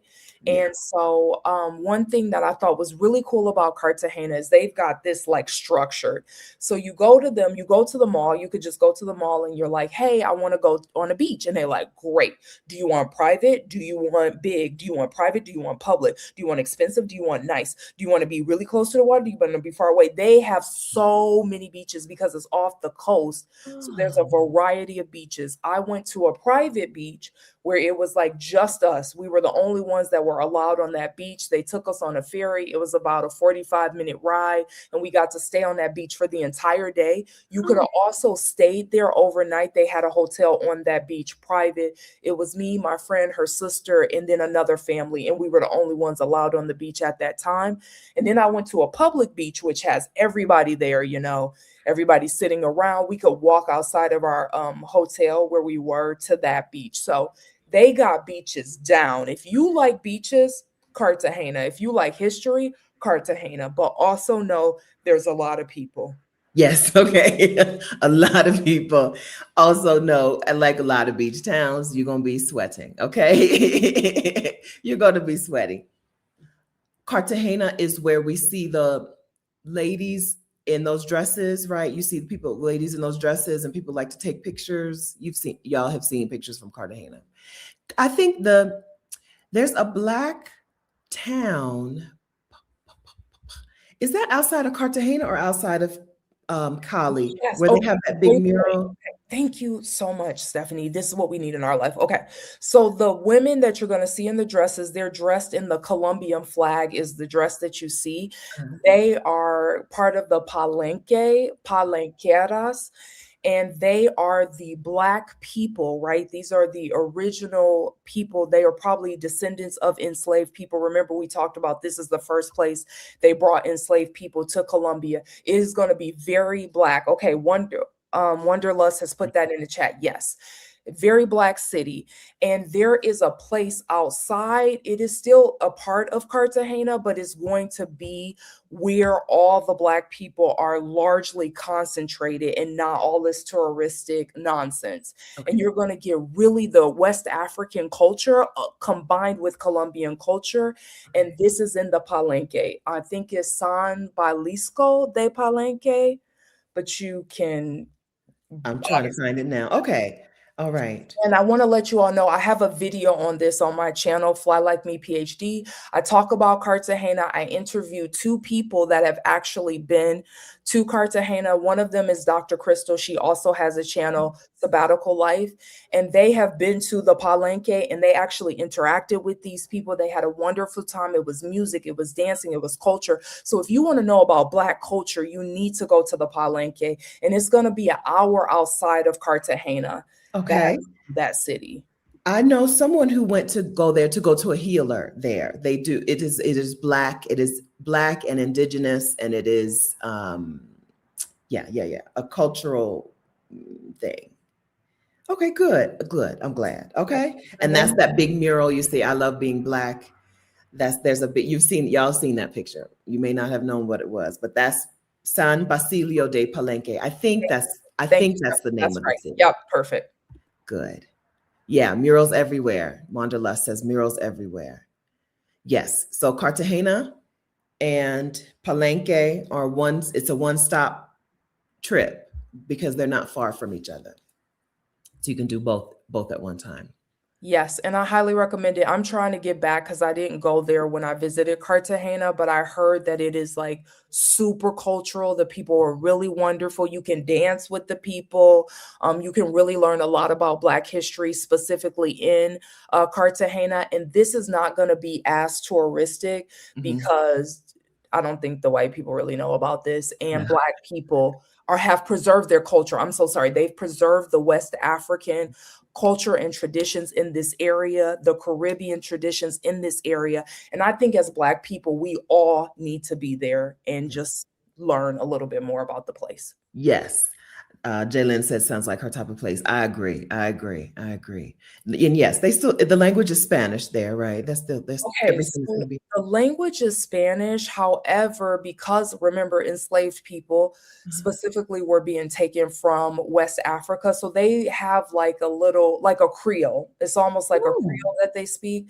That is oh, going to be a little bit of the language of West Africa mixed with Spanish. good. Okay, wonderful. Yeah. All right. Put that. We got to figure out how to get there. We got okay. We got to put it on Y'all our need to list. go there Put it now. on our list. Our next stop, okay? Where are we Skip the going? beach. We need to see Palenque. Okay. When are we going? Okay. Fantastic. Fantastic. Um, I had something else. Oh, when so Bogota just had its art weekend, and we had a meetup and we stumbled onto an Afro-Colombian woman teaching us about Viche. So now I would like to teach y'all about Viche. Okay. Did you do any? I don't know. She was talking about the Rio Negro, I think. Is that where you stayed when you studied the people? That is not where I stayed, but that was one of the places I was gonna study, and I know what you're Okay. talking about. Yes. Okay. So there is an Afro Colombian version of I don't mean this as disrespect, but a version of a moonshine, right? It's an alcoholic drink, but it's an ancestral drink or ancestral thing item. And so she did a tasting and a little ceremony with us, which was awesome. She's from I don't remember what, but she's from that area, Rio Negro. It's the longest river. It's not Rio Negro. That's not what it's called. Anyway, she taught us about several different versions of the drink Viche, and she taught us that Colombia had made it illegal. Viche was illegal in Colombia until 2021, girl. Until just yesterday, it was illegal for these people to make this ancestral thing, this healing artisanal product. And so it was really nice to experience that in this place and to have an idea of what, like where I want to go and see some Black people doing some Black people stuff in the future. It was a really interesting afternoon. I love that, Stephanie. Like, you don't understand how much you're warming my heart with how much you know about Colombia. I'm like, this is everything to me right now. I can talk to someone in sisterhood about Colombia, and I love this. Stephanie, you did your scale of like prices. We talked Yeah, about Bogota and Medellin and Cali, and we need to put Cartagena in there somewhere. yeah. Where does it go? That's a good question because I did not live in Cartagena. We don't have an answer. It's It's off on probably its own. more expensive than Cali for sure because it's historical and it's touristic. Yeah. But in my video, I talk about this and I can't even remember what I had said, We but can go. Anybody who needs to know that specifically and wants more detailed information can go to your channel and yeah, find and watch the video. it's on that video. The first video I ever made after a plug for Oh, Stephanie's YouTube class. It was the first video. It was the assignment that Stephanie gave us. She was like, post your YouTube video. And the first video I ever made is on affordable cities in Colombia. Stephanie, I also want to just plug you and the fact that you have been such an incredible person in my life. I met you in 2022. YouTube recommended you on the side. And the first video I ever watched of yours were 5 cities that Black women should not go to, where you oh, interview people. And I was like, who is this gem? I continue to follow you. I would have 3 conversations with you on our one-on-ones. And every time I've talked to Stephanie, I've made a change in my life. The first conversation that we had talked about was I went on a trip with African American travelers, AAT, because of Stephanie recommended. I went to 4 countries with them. And then the second conversation that we had, I ended up going to Curacao in Mexico City yeah. because at that time you had a list that you were like, oh, you can take this quiz to figure out which country you want to live in. And so I talked to you about that and you recommended those 2. And I went to both of them for country scouting. And then the third time you told me about launching a Spanish class and I got everything. Stephanie, it is ready for the class. I just have not launched yet, but I did everything that you told me. So I just want you all to know that Stephanie is an excellent teacher, wonderful one-on-one conversation, YouTube challenge, Exodus Summit. And I especially just want you to know that you have changed my life and I will remember you for the rest of my life. Thank you so much, Maya. Yeah, yeah, yeah. Thank you. Thank you. Yeah, so it doesn't seem like it's been that many years, but it's been that many years since 2022, since the first time that we talked. And you do it, right? Sometimes people watch and wish, and you take action and you do it. So I love to see you out here living your life. And I can't wait until you live back in Colombia and are teaching, helping us learn our Spanish so we don't keep saying I have toddler Spanish. I shouldn't be still having toddler Spanish this many years in. So I can't wait to keep learning from you. Oh, that's so sweet. No worries. I got y'all. I think I can be able to launch maybe next year. I decided one of your videos, Stephanie, you talked about how you come back to the US and you'll take a job for 6 months, save your money, and go back into the world. So I followed your model and I'm Okay. working a full-time job. So I'm like, I can't launch the class right now. I'm just saving money so that I can go. And then probably next year I could be able to launch it. Wonderful. Wonderful. Yeah. So it's not, I don't think it's possible to be a Black woman, to be an adult Black woman and not have some skill that you can share with the world for money. Coming to that understanding set me free, and it's setting other Black women free. The idea that you don't have to surrender your life to a job, right? That you can be yourself and share yourself and live that way, right? So live making money that way by being you, by being the helpful person, right? If your thing is Spanish, your thing is helping people house sit, your thing is whatever, you can do that and live your life and not have to be beholden to a workplace that probably is not going to treat you well. I have now some of you have workplaces that treat you well, but you don't have to be that. It doesn't have to be I am going to surrender my best body years, like the years when my elbows and my shoulders all work and my knees bend, surrender that to a job. Because as an adult Black woman, you have something that you can share with the world that will help you live your life, right? Share with the world that will help you make money. Right. So I'm glad to see you doing that. You have a variety, you have a plethora of things as your mom. How's your mom doing? How's your mom? Oh, mom is doing well. Every time I mention you, she's like, Stephanie, the one that she said hi to your mom at Exodus Summit. I'm like, yes, she knows Yes, me. yes, right. As your mom, I'm sure lets you know often, you have gifts, you have skills, you have abilities. Those things can support you. Those things can help you move out into the world and live the fullness of you, right? Live your life as your full self. So I can't wait for you to be out here teaching us Spanish. But in the meantime, Dr. Maya's YouTube channel, Fly Like Me PhD, it's here and that information is helpful. So go ahead and subscribe to her channel. All right. And then you'll know if you're subscribed to her channel and if she creates some sort of email wait list in the future, you'll know how to be in touch with her when you're ready to learn Spanish from her. I think I lost it because of super chats. I just want to say real quick, thank you for these super chats. Thank you, friends, for the super chats. We'll give it to Maya for her lunch. We'll give her some lunch money. Okay. I saw a couple, but I lost the other ones. If you're still here, thank you.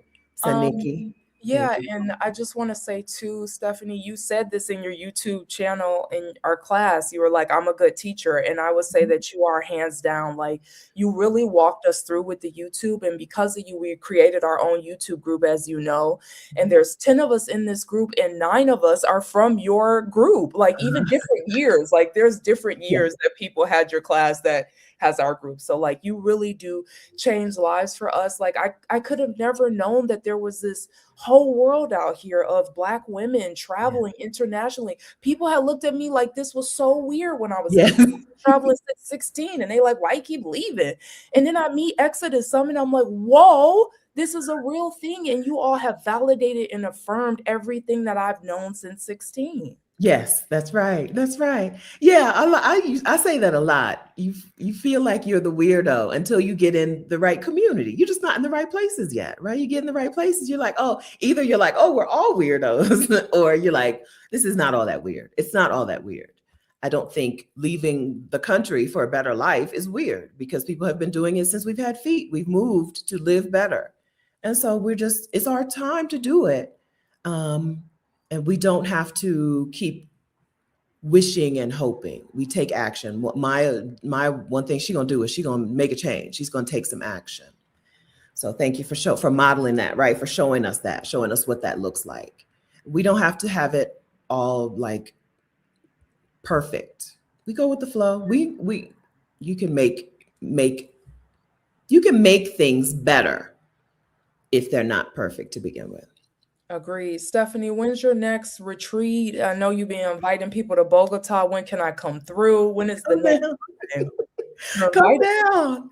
Oh my, Um, I don't have anything next organized for Bogota. Um, I'm going to the Mexico City meetup in May oh, 17th. There's a Mexico City meetup.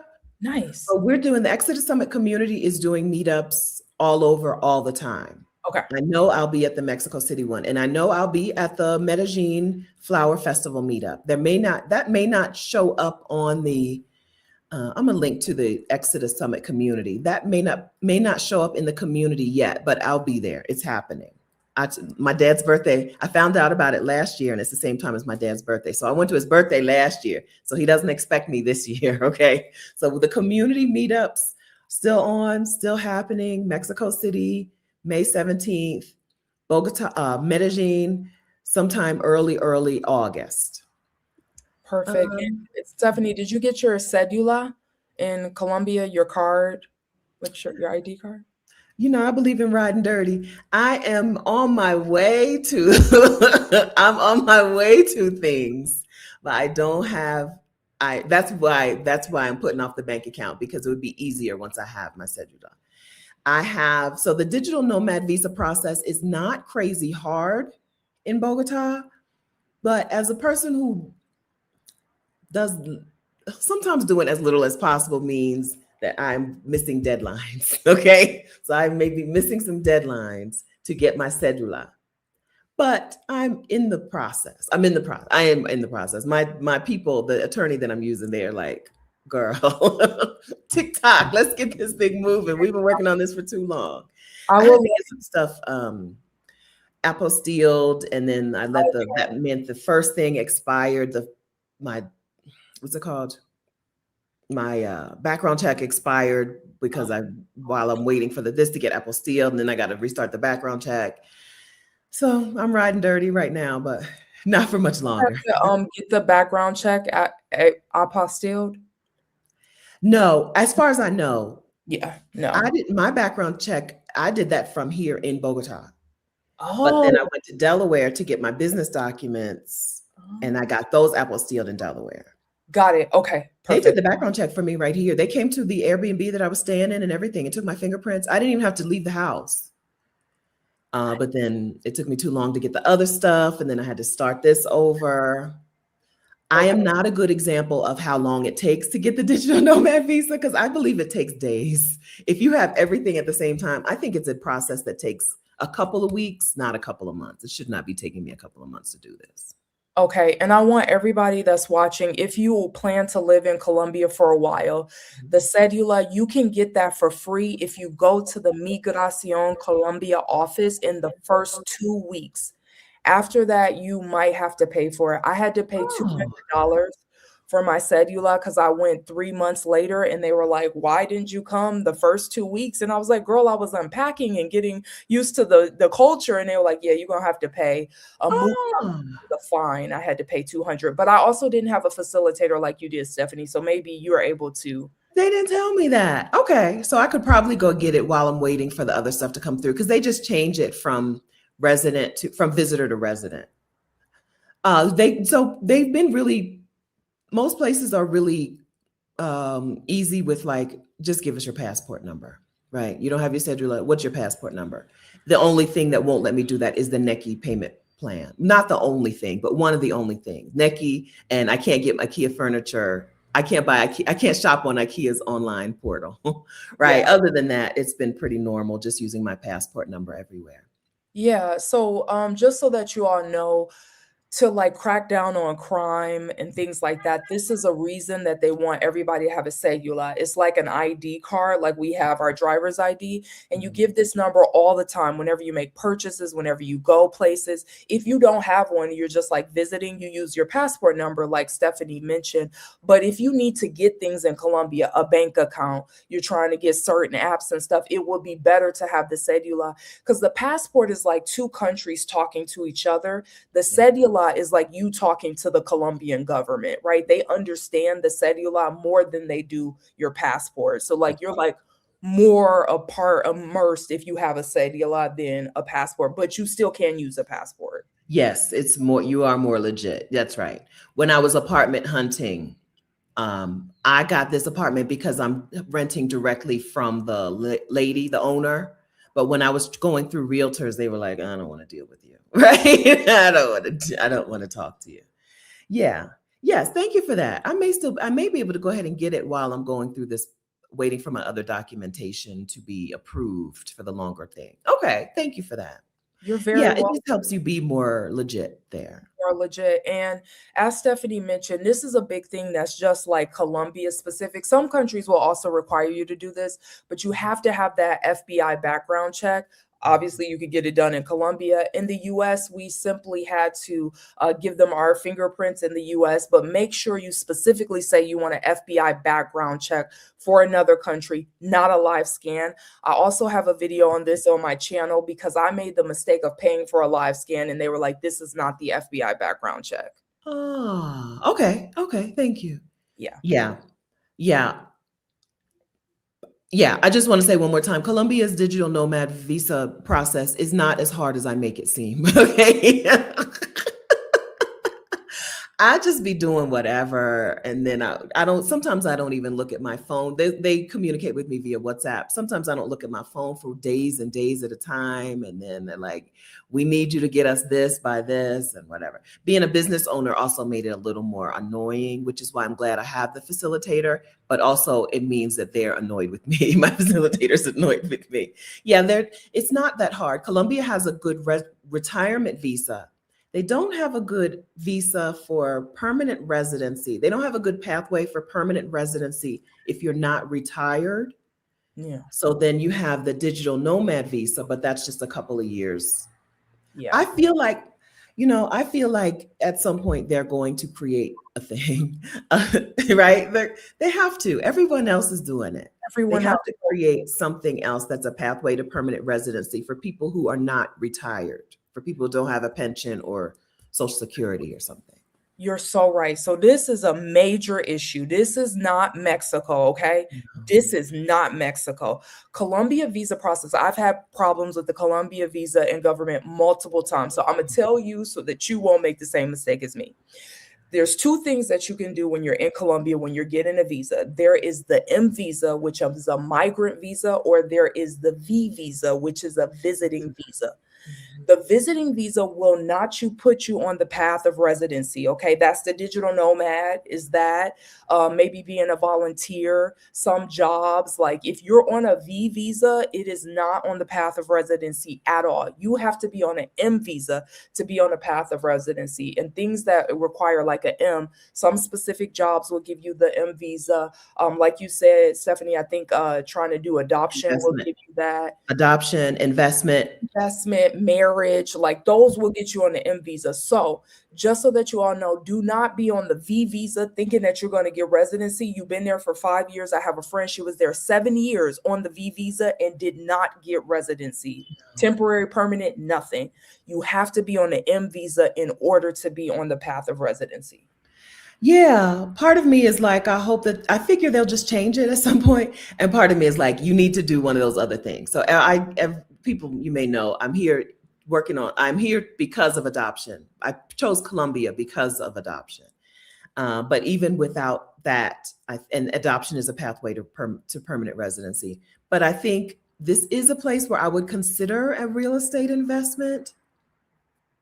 Maybe foolish, but I think I think this is a place where I would consider it, whereas some other places I wouldn't. Mexico City, Rashida and Adele, you always talk about how Mexico City is sinking, and I don't know. I don't know how to deal with that. I don't know.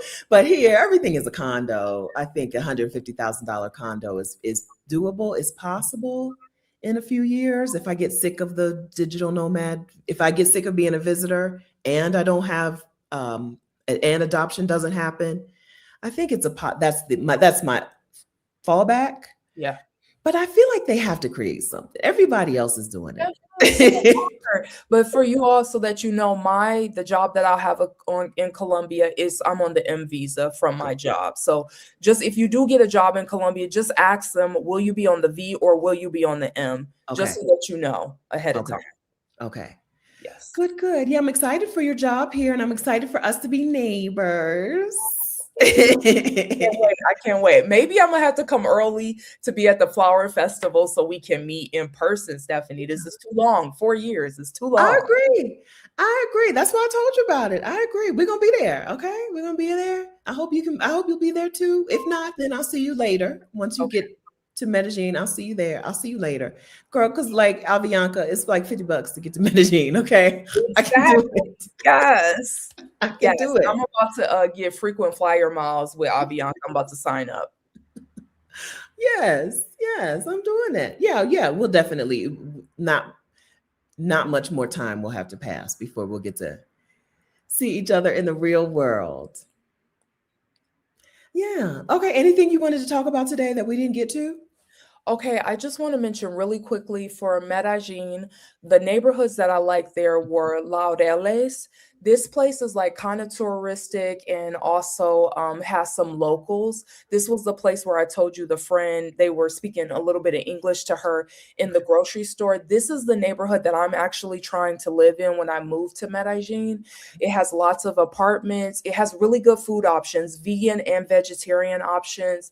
They have lots of buses, grocery stores. They have the Unicentro Medellin, which is a large mall that they have there, really nice, good parks, lots of taxis. And the most important thing is Calle 70, which is Street 70. That's full of clubs, bars, food, like just a whole party. I just thinking about it makes me excited. And they have the soccer stadium too in Okay. Laureles. You can walk to it. So it was wonderful. The negative about this neighborhood is that it is a little small with the parks. The parks are a little small and it's really loud near the stadium, obviously, and it's a little bit more expensive than some of the other neighborhoods in Medellin. And it can be noisy at night. It is like really party, having a good time. And Okay. then the second neighborhood Wait, I want. hold Oh, on. Before go you ahead. move on, can you spell Reles? It Lares? is spelled Laureles. Oh, I've seen that. You seen Yeah, it? there's some nice hotels. When you look for hotels, a lot of nice hotels are in that area. Yep. Okay, Laureles. Okay, like laurels. Okay, thank Yes, yes, laurels. huh. Okay, thank you. No worries. And then there is Belen, which is spelled Belen. And if you are a person that's like looking for family to move to Colombia, this is a good city. They have El Mirador, which is spelled Mirador, and it's Uh-huh. a place for like kids. They had like they could ride horses, they had like jumping on a trampoline, they had food, cotton candy. It really is really good, a really good area if you have kids. They have lots of shops, a large park full of souvenirs, houses specifically for families. So Stephanie and I have talked about a lot of places have apartments, but Berlin has actual houses because it's Okay. like for families. And there are 26 Berlins, 26 different neighborhoods you can choose from in Berlin. And the one I like the most has an outdoor park and excuse me, an outdoor gym, and it has like so much equipment. It had a track that you could run on. It like every sport or activity you want to do, you could do it in that park. You could ride your bike, you could play tennis, you could play basketball. Like it was one of my favorite pieces of Berlin, that neighborhood. Good. Yeah. Thank you. Yeah. So I'm looking on the map. I listen. I'm gonna look when you're talking. Okay. Good. So I'm looking on the map. That's kind of like right center. The Bellens are right in the center. Okay, good. Yeah, parks and finding a track, I think is probably hard to do around. I have not been able to find a track around here, right? There are parks and stuff, but if you're a person who that would be interesting to, that would be a really that's a really helpful piece of information because Uh, I haven't been able to find one around here. It's the only one I saw, Stephanie. It's the only Yeah. one I saw, and I was like, wow, I was enamored. And then the final thing I want to tell you all is about Envigado. Have you heard about that, Stephanie? Uh-uh. Okay, it's spelled Envigado. Thank And you. this is like an underrated spot. It is outside of Medellin. I think it's its own city, and it has really cool weather. It's very chill. So I've been describing to y'all very noisy places like fun, dancing. This is not that. It is actually chill, probably like Stephanie's neighborhood. It has really nice apartments, grocery store. It has a basketball court and a soccer field, and it has cheap housing. Okay, so a lot of people that work in Medellin because there are jobs there will live in Envigado and then just drive into Medellin. But Okay. know that it could take you a while to get back to Envigado, like a lot of traffic getting there if you lived outside of that, but it is going to be cheaper than it would be to live in Medellin. So maybe we compare it to like how people may work in New York, but they live in New Jersey. It's like Mhm. that situation. And Mhm. it's going to be a little bit hotter in that area. It's not going to have as much diversity there as well. And it's going to be a little archaic. But if you want something that's like slower, chiller, calmer, I would recommend Envigado. Good. Yeah. So right now, on not a rush hour time, it's 23 minutes, a 23 minutes drive from some random place in Medellin down to Envigado. So that's not bad. And the traffic is going to take, twice as long, at least. Okay, good. That's not bad at all. Okay, thank you. Thank you. Okay, so we gave you cities, we gave you neighborhoods, we gave you our opinions. Okay. Everything. You should be ready for Colombia. And if you have any questions about Colombia, please see my YouTube channel. As soon as I move to Colombia, I'm posting all content about Colombia. I can tell you all of the things on my YouTube channel. Thank you. Thank you. A quick question about Avianca. Do you like it? I've never heard of it. And do you know it? No, this is multiple questions. And also, do you know about Santa Marta, Yes. Colombia? If you could, Stephanie, if you could keep that comment up so I can answer this. Okay. So Avianca Airlines, yes, I know Avianca Airlines. It is the Colombian airline. If you're gonna go anywhere within Colombia, more than likely you're gonna fly on Avianca. Like 95% of the time you're going to Avianca. Sometimes we have had issues with Avianca. I'm not gonna say it's like a perfect airline. I don't think there is a perfect airline. It's okay airline. Like sometimes, in terms of one of the major things with Avianca is they're going to tell you to get there, let's say at 1 p.m. for your flight, and you're going to be the only person in the airport. I would get there literally when they said this is the time that we're boarding, and nobody was there. The flight didn't leave until 2. But I think they were like, people are late, so we're just not going to play these games. We're going to tell you that the flight leaves at 1 so that people could be on time. And that was one thing I had to learn about Avianca. Also, they sometimes their snacks are not that great on that airline, so maybe you want to bring your own snacks if you care about that. But the way that I'm getting to Colombia is I'm actually going to take Avianca Airlines. I'm in California, so I'm going to fly Avianca from the US. I can take Mhm. Avianca. It's going to stop me in Panama, and then I'm going to go straight to Colombia. So a lot Avianca that stops in Panama? Okay. so a lot of times to get to Colombia, they're going to stop you in Panama first. Okay, Okay. once you're already in Colombia, they're going to put you in Bogota before you can go to the other city. But if you're outside, Panama, huge airport, Uh-huh. Uh-huh. wonderful. If we talk about airports in the world, it's Mhm. Panama. They have a really great airport. And so a lot of times to get into Colombia, you're going to have to stop in Panama first. Okay. Okay. One before you move on. So Avianca, when I canceled a flight with Avianca, I had a hard time getting the money back.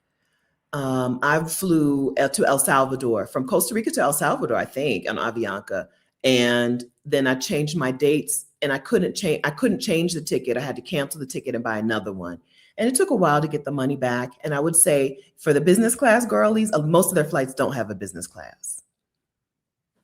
That's all. That's all I have to say about Avianca. Nope, but I got where I was going. They got me where I was going. Avianca is not like high-end luxury travel, you that girl. It's not. She is just like regular degular. I'm just gonna get you somewhere. But like Stephanie said, if you're already in Colombia, you can get to another city $50, $50. $45, like Mhm, super affordable. And mhm. then your question about Santa Marta, I do know Santa Marta was actually very close to Valledupar where I lived, and it is also Oh, a beach town. So in addition to Cartagena, Santa Marta known for the beaches. But let me tell you this one thing about Santa Marta. The water is trash. Do not drink the water. I knew someone that drank the water and immediately got sick. I know somebody's kids that drank the water, they got sick. The water is not well filtered in Santa Marta. I would not drink it. Bottled water, filtered water. But if you do want to see the beaches, you need to go there. Yes. is it pretty? So the problem is I have not seen beautiful pictures of Santa Marta. I've seen that it exists and that it's on the beach, that it's a beach, but not beautiful. Is it beautiful? Yeah, I actually haven't been there. This is the running joke is that I lived in Valledupar for an entire year and never been to Santa Marta, which was like 20 minutes away. And I was like, girl, I'm busy out here trying to see all the cities in Colombia, like the major ones. What do you want from me? Anyways, but I don't know if it's pretty or not. I just know that they said that there's the beaches there and they're really nice. Okay, okay. Really nice is really nice. Okay, good, good. Yeah, so Santa Marta is even further north, even closer to the Caribbean islands, you know, those islands that Aruba and all that. Yeah, so really far north. Okay. Yeah, that's another place. Maybe we'll get ourselves there too. I think I just haven't seen beautiful pictures. It looked to me, now y'all don't get mad at me, friends, okay, but it looked to me like Manta, Ecuador, which is also, I mean, it's beach and it's, you know, but it's just missing the beauty. Something's missing. I feel like something's missing, especially with Santa Marta being close, so close to the Caribbean islands. It should look a little more. Maybe that's me. That's a me problem. It should look a little more Caribbean, but I can't say for sure because maybe I just haven't seen the right pictures. Okay, Yeah. and I wouldn't say Avianca is spirit. It's not spirit. I It's would not say like it's Spirit. No, no, no, no, no. It's gonna be better than Spirit. It's not gonna be like a Delta, but it's not gonna be a Spirit. It's gonna fall somewhere in the middle. in the middle. It'll be a U.S. Airway. Wait, what do we have? U.S. Airways, U.S. Airlines. It's it's like American. It's in the it's American. Okay, United. American. It's United. American. Thank you, Steph. It's American. It is American Airlines. Okay, it's not the top, but it's not the worst. It's just gonna fall in the middle. But if you live in Colombia, you don't have a choice but to take Avianca, unless you. Unless you want to leave, like if I'm going to Medellin from Bogota, I'm in the mountains, you can't drive. It's not possible to drive, right? If I'm not flying Avianca, then I need to get on Copa and go to Panama just to come back to Medellin, which doesn't really make sense. I'm a fan of Copa. They're probably my favorite airline because of the price, the comfort for the price, but I'm not going to do that to go to Medellin. I'm just going to fly Avianca and then understand that I don't know what time the flight actually leaves, right? And if I need to make a change, I'm probably going to be out my money. Yeah, yeah, yeah. So I think American is a good comparison. And then I just want to say one thing about Copa.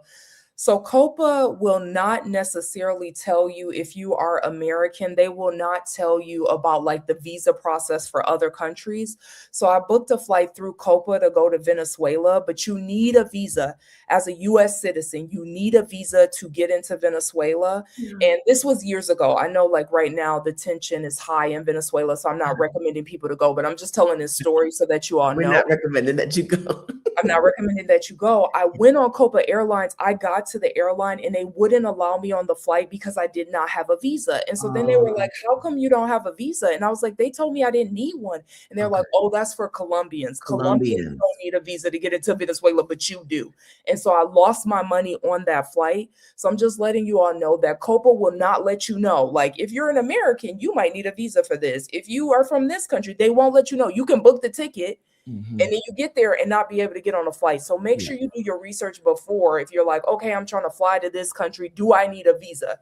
Do that first if you're going to fly Okay. Copa out, because they will not tell you. But They're other not gonna tell airlines you. will alert you like, hey, the visa Based process. on your passport, but Right. Colombia, these Copa and some Copa. airlines assume you're from the country they're from. Exactly. Thank you, Mhm. Stephanie. Yeah, they will not tell you. And another thing about Colombia is now you must have an onward ticket. If you're flying in as a tourist, you must have an onward ticket. They Yes, don't play about that. I'm coming for a while and I don't know when I'm going to leave. You have to show them your ticket for when you're that you're leaving, gonna. even if you just end up canceling the ticket later or changing the ticket.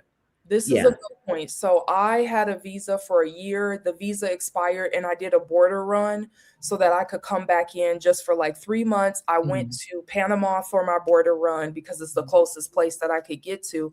Mhm. And then when I was going back to Colombia, they were like, "Where's your ticket to leave Colombia?" Because now I'm on a tourist visa. And I Yeah. told them I didn't have one and they did not allow me on that flight. Now, the Yeah. difference is they were like, "We can put you on another flight. Just go ahead and buy that ticket." But like Stephanie said, you have to buy a ticket that shows you're leaving Colombia if you're on a tourist visa. You have to show you're going in and you're coming out, or they will not allow you to be on the flight. That's right. That's right.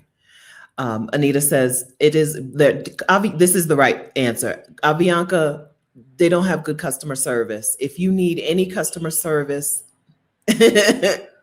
not Avianca is not the one.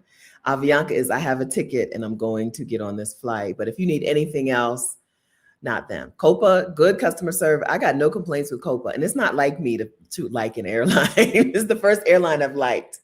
I have a crush on Copa Airlines. The lounges are nice, all of that.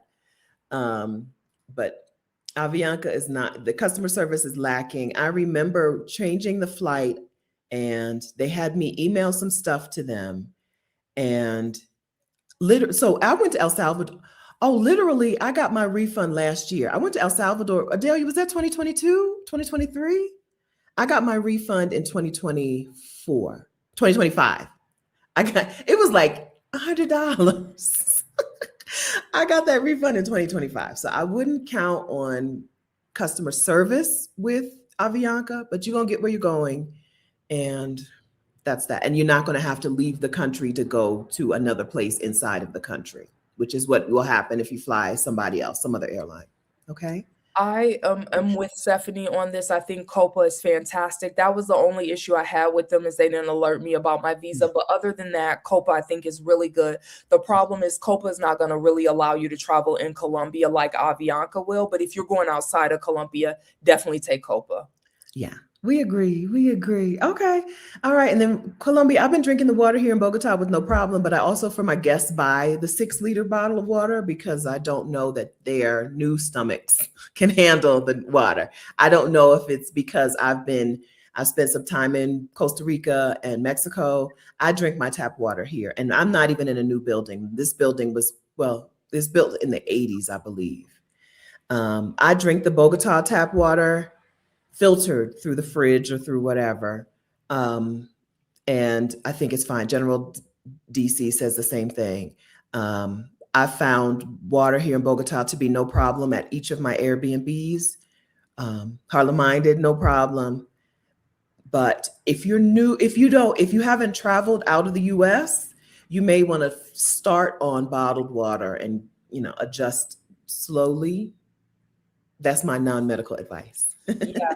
So I don't drink the water in Colombia or I don't drink like the tap water, so I can't Okay. attest to that. But like I said, Santa Marta, they have told me that that water is not good. Multiple people, including Colombians, have gotten sick. So I would recommend not drinking that water.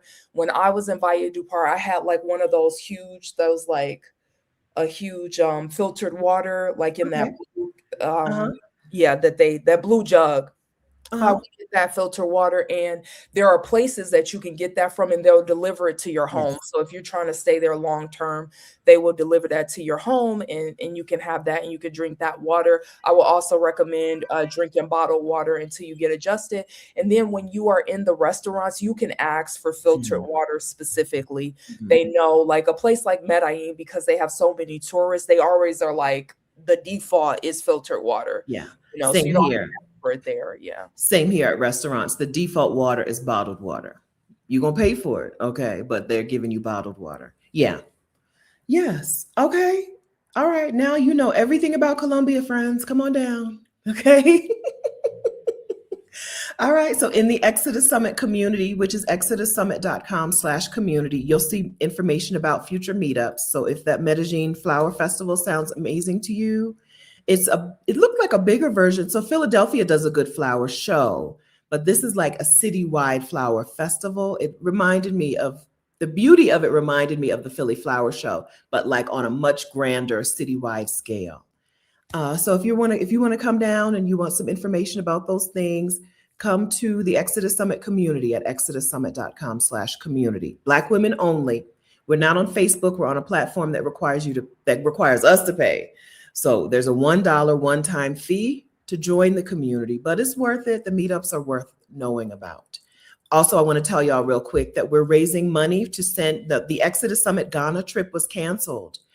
But that doesn't mean we're not helping some other people go to Ghana. So we're raising money for Girls Going Global. We're raising $10,000 to send 100 Black girls from the United States to Ghana in July for a leadership conference, and 250 girls from around Accra, Ghana, to the same conference. So 350 girls together. $10,000 is our commitment or our goal.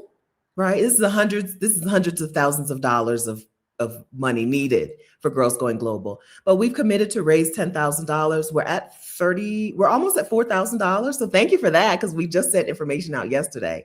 So we're almost at $4,000. And that link is in the description of this video. And I may have it here quickly. It's givebutter.com/Exodus Summit Exodus-Summit. So if y'all would find the links.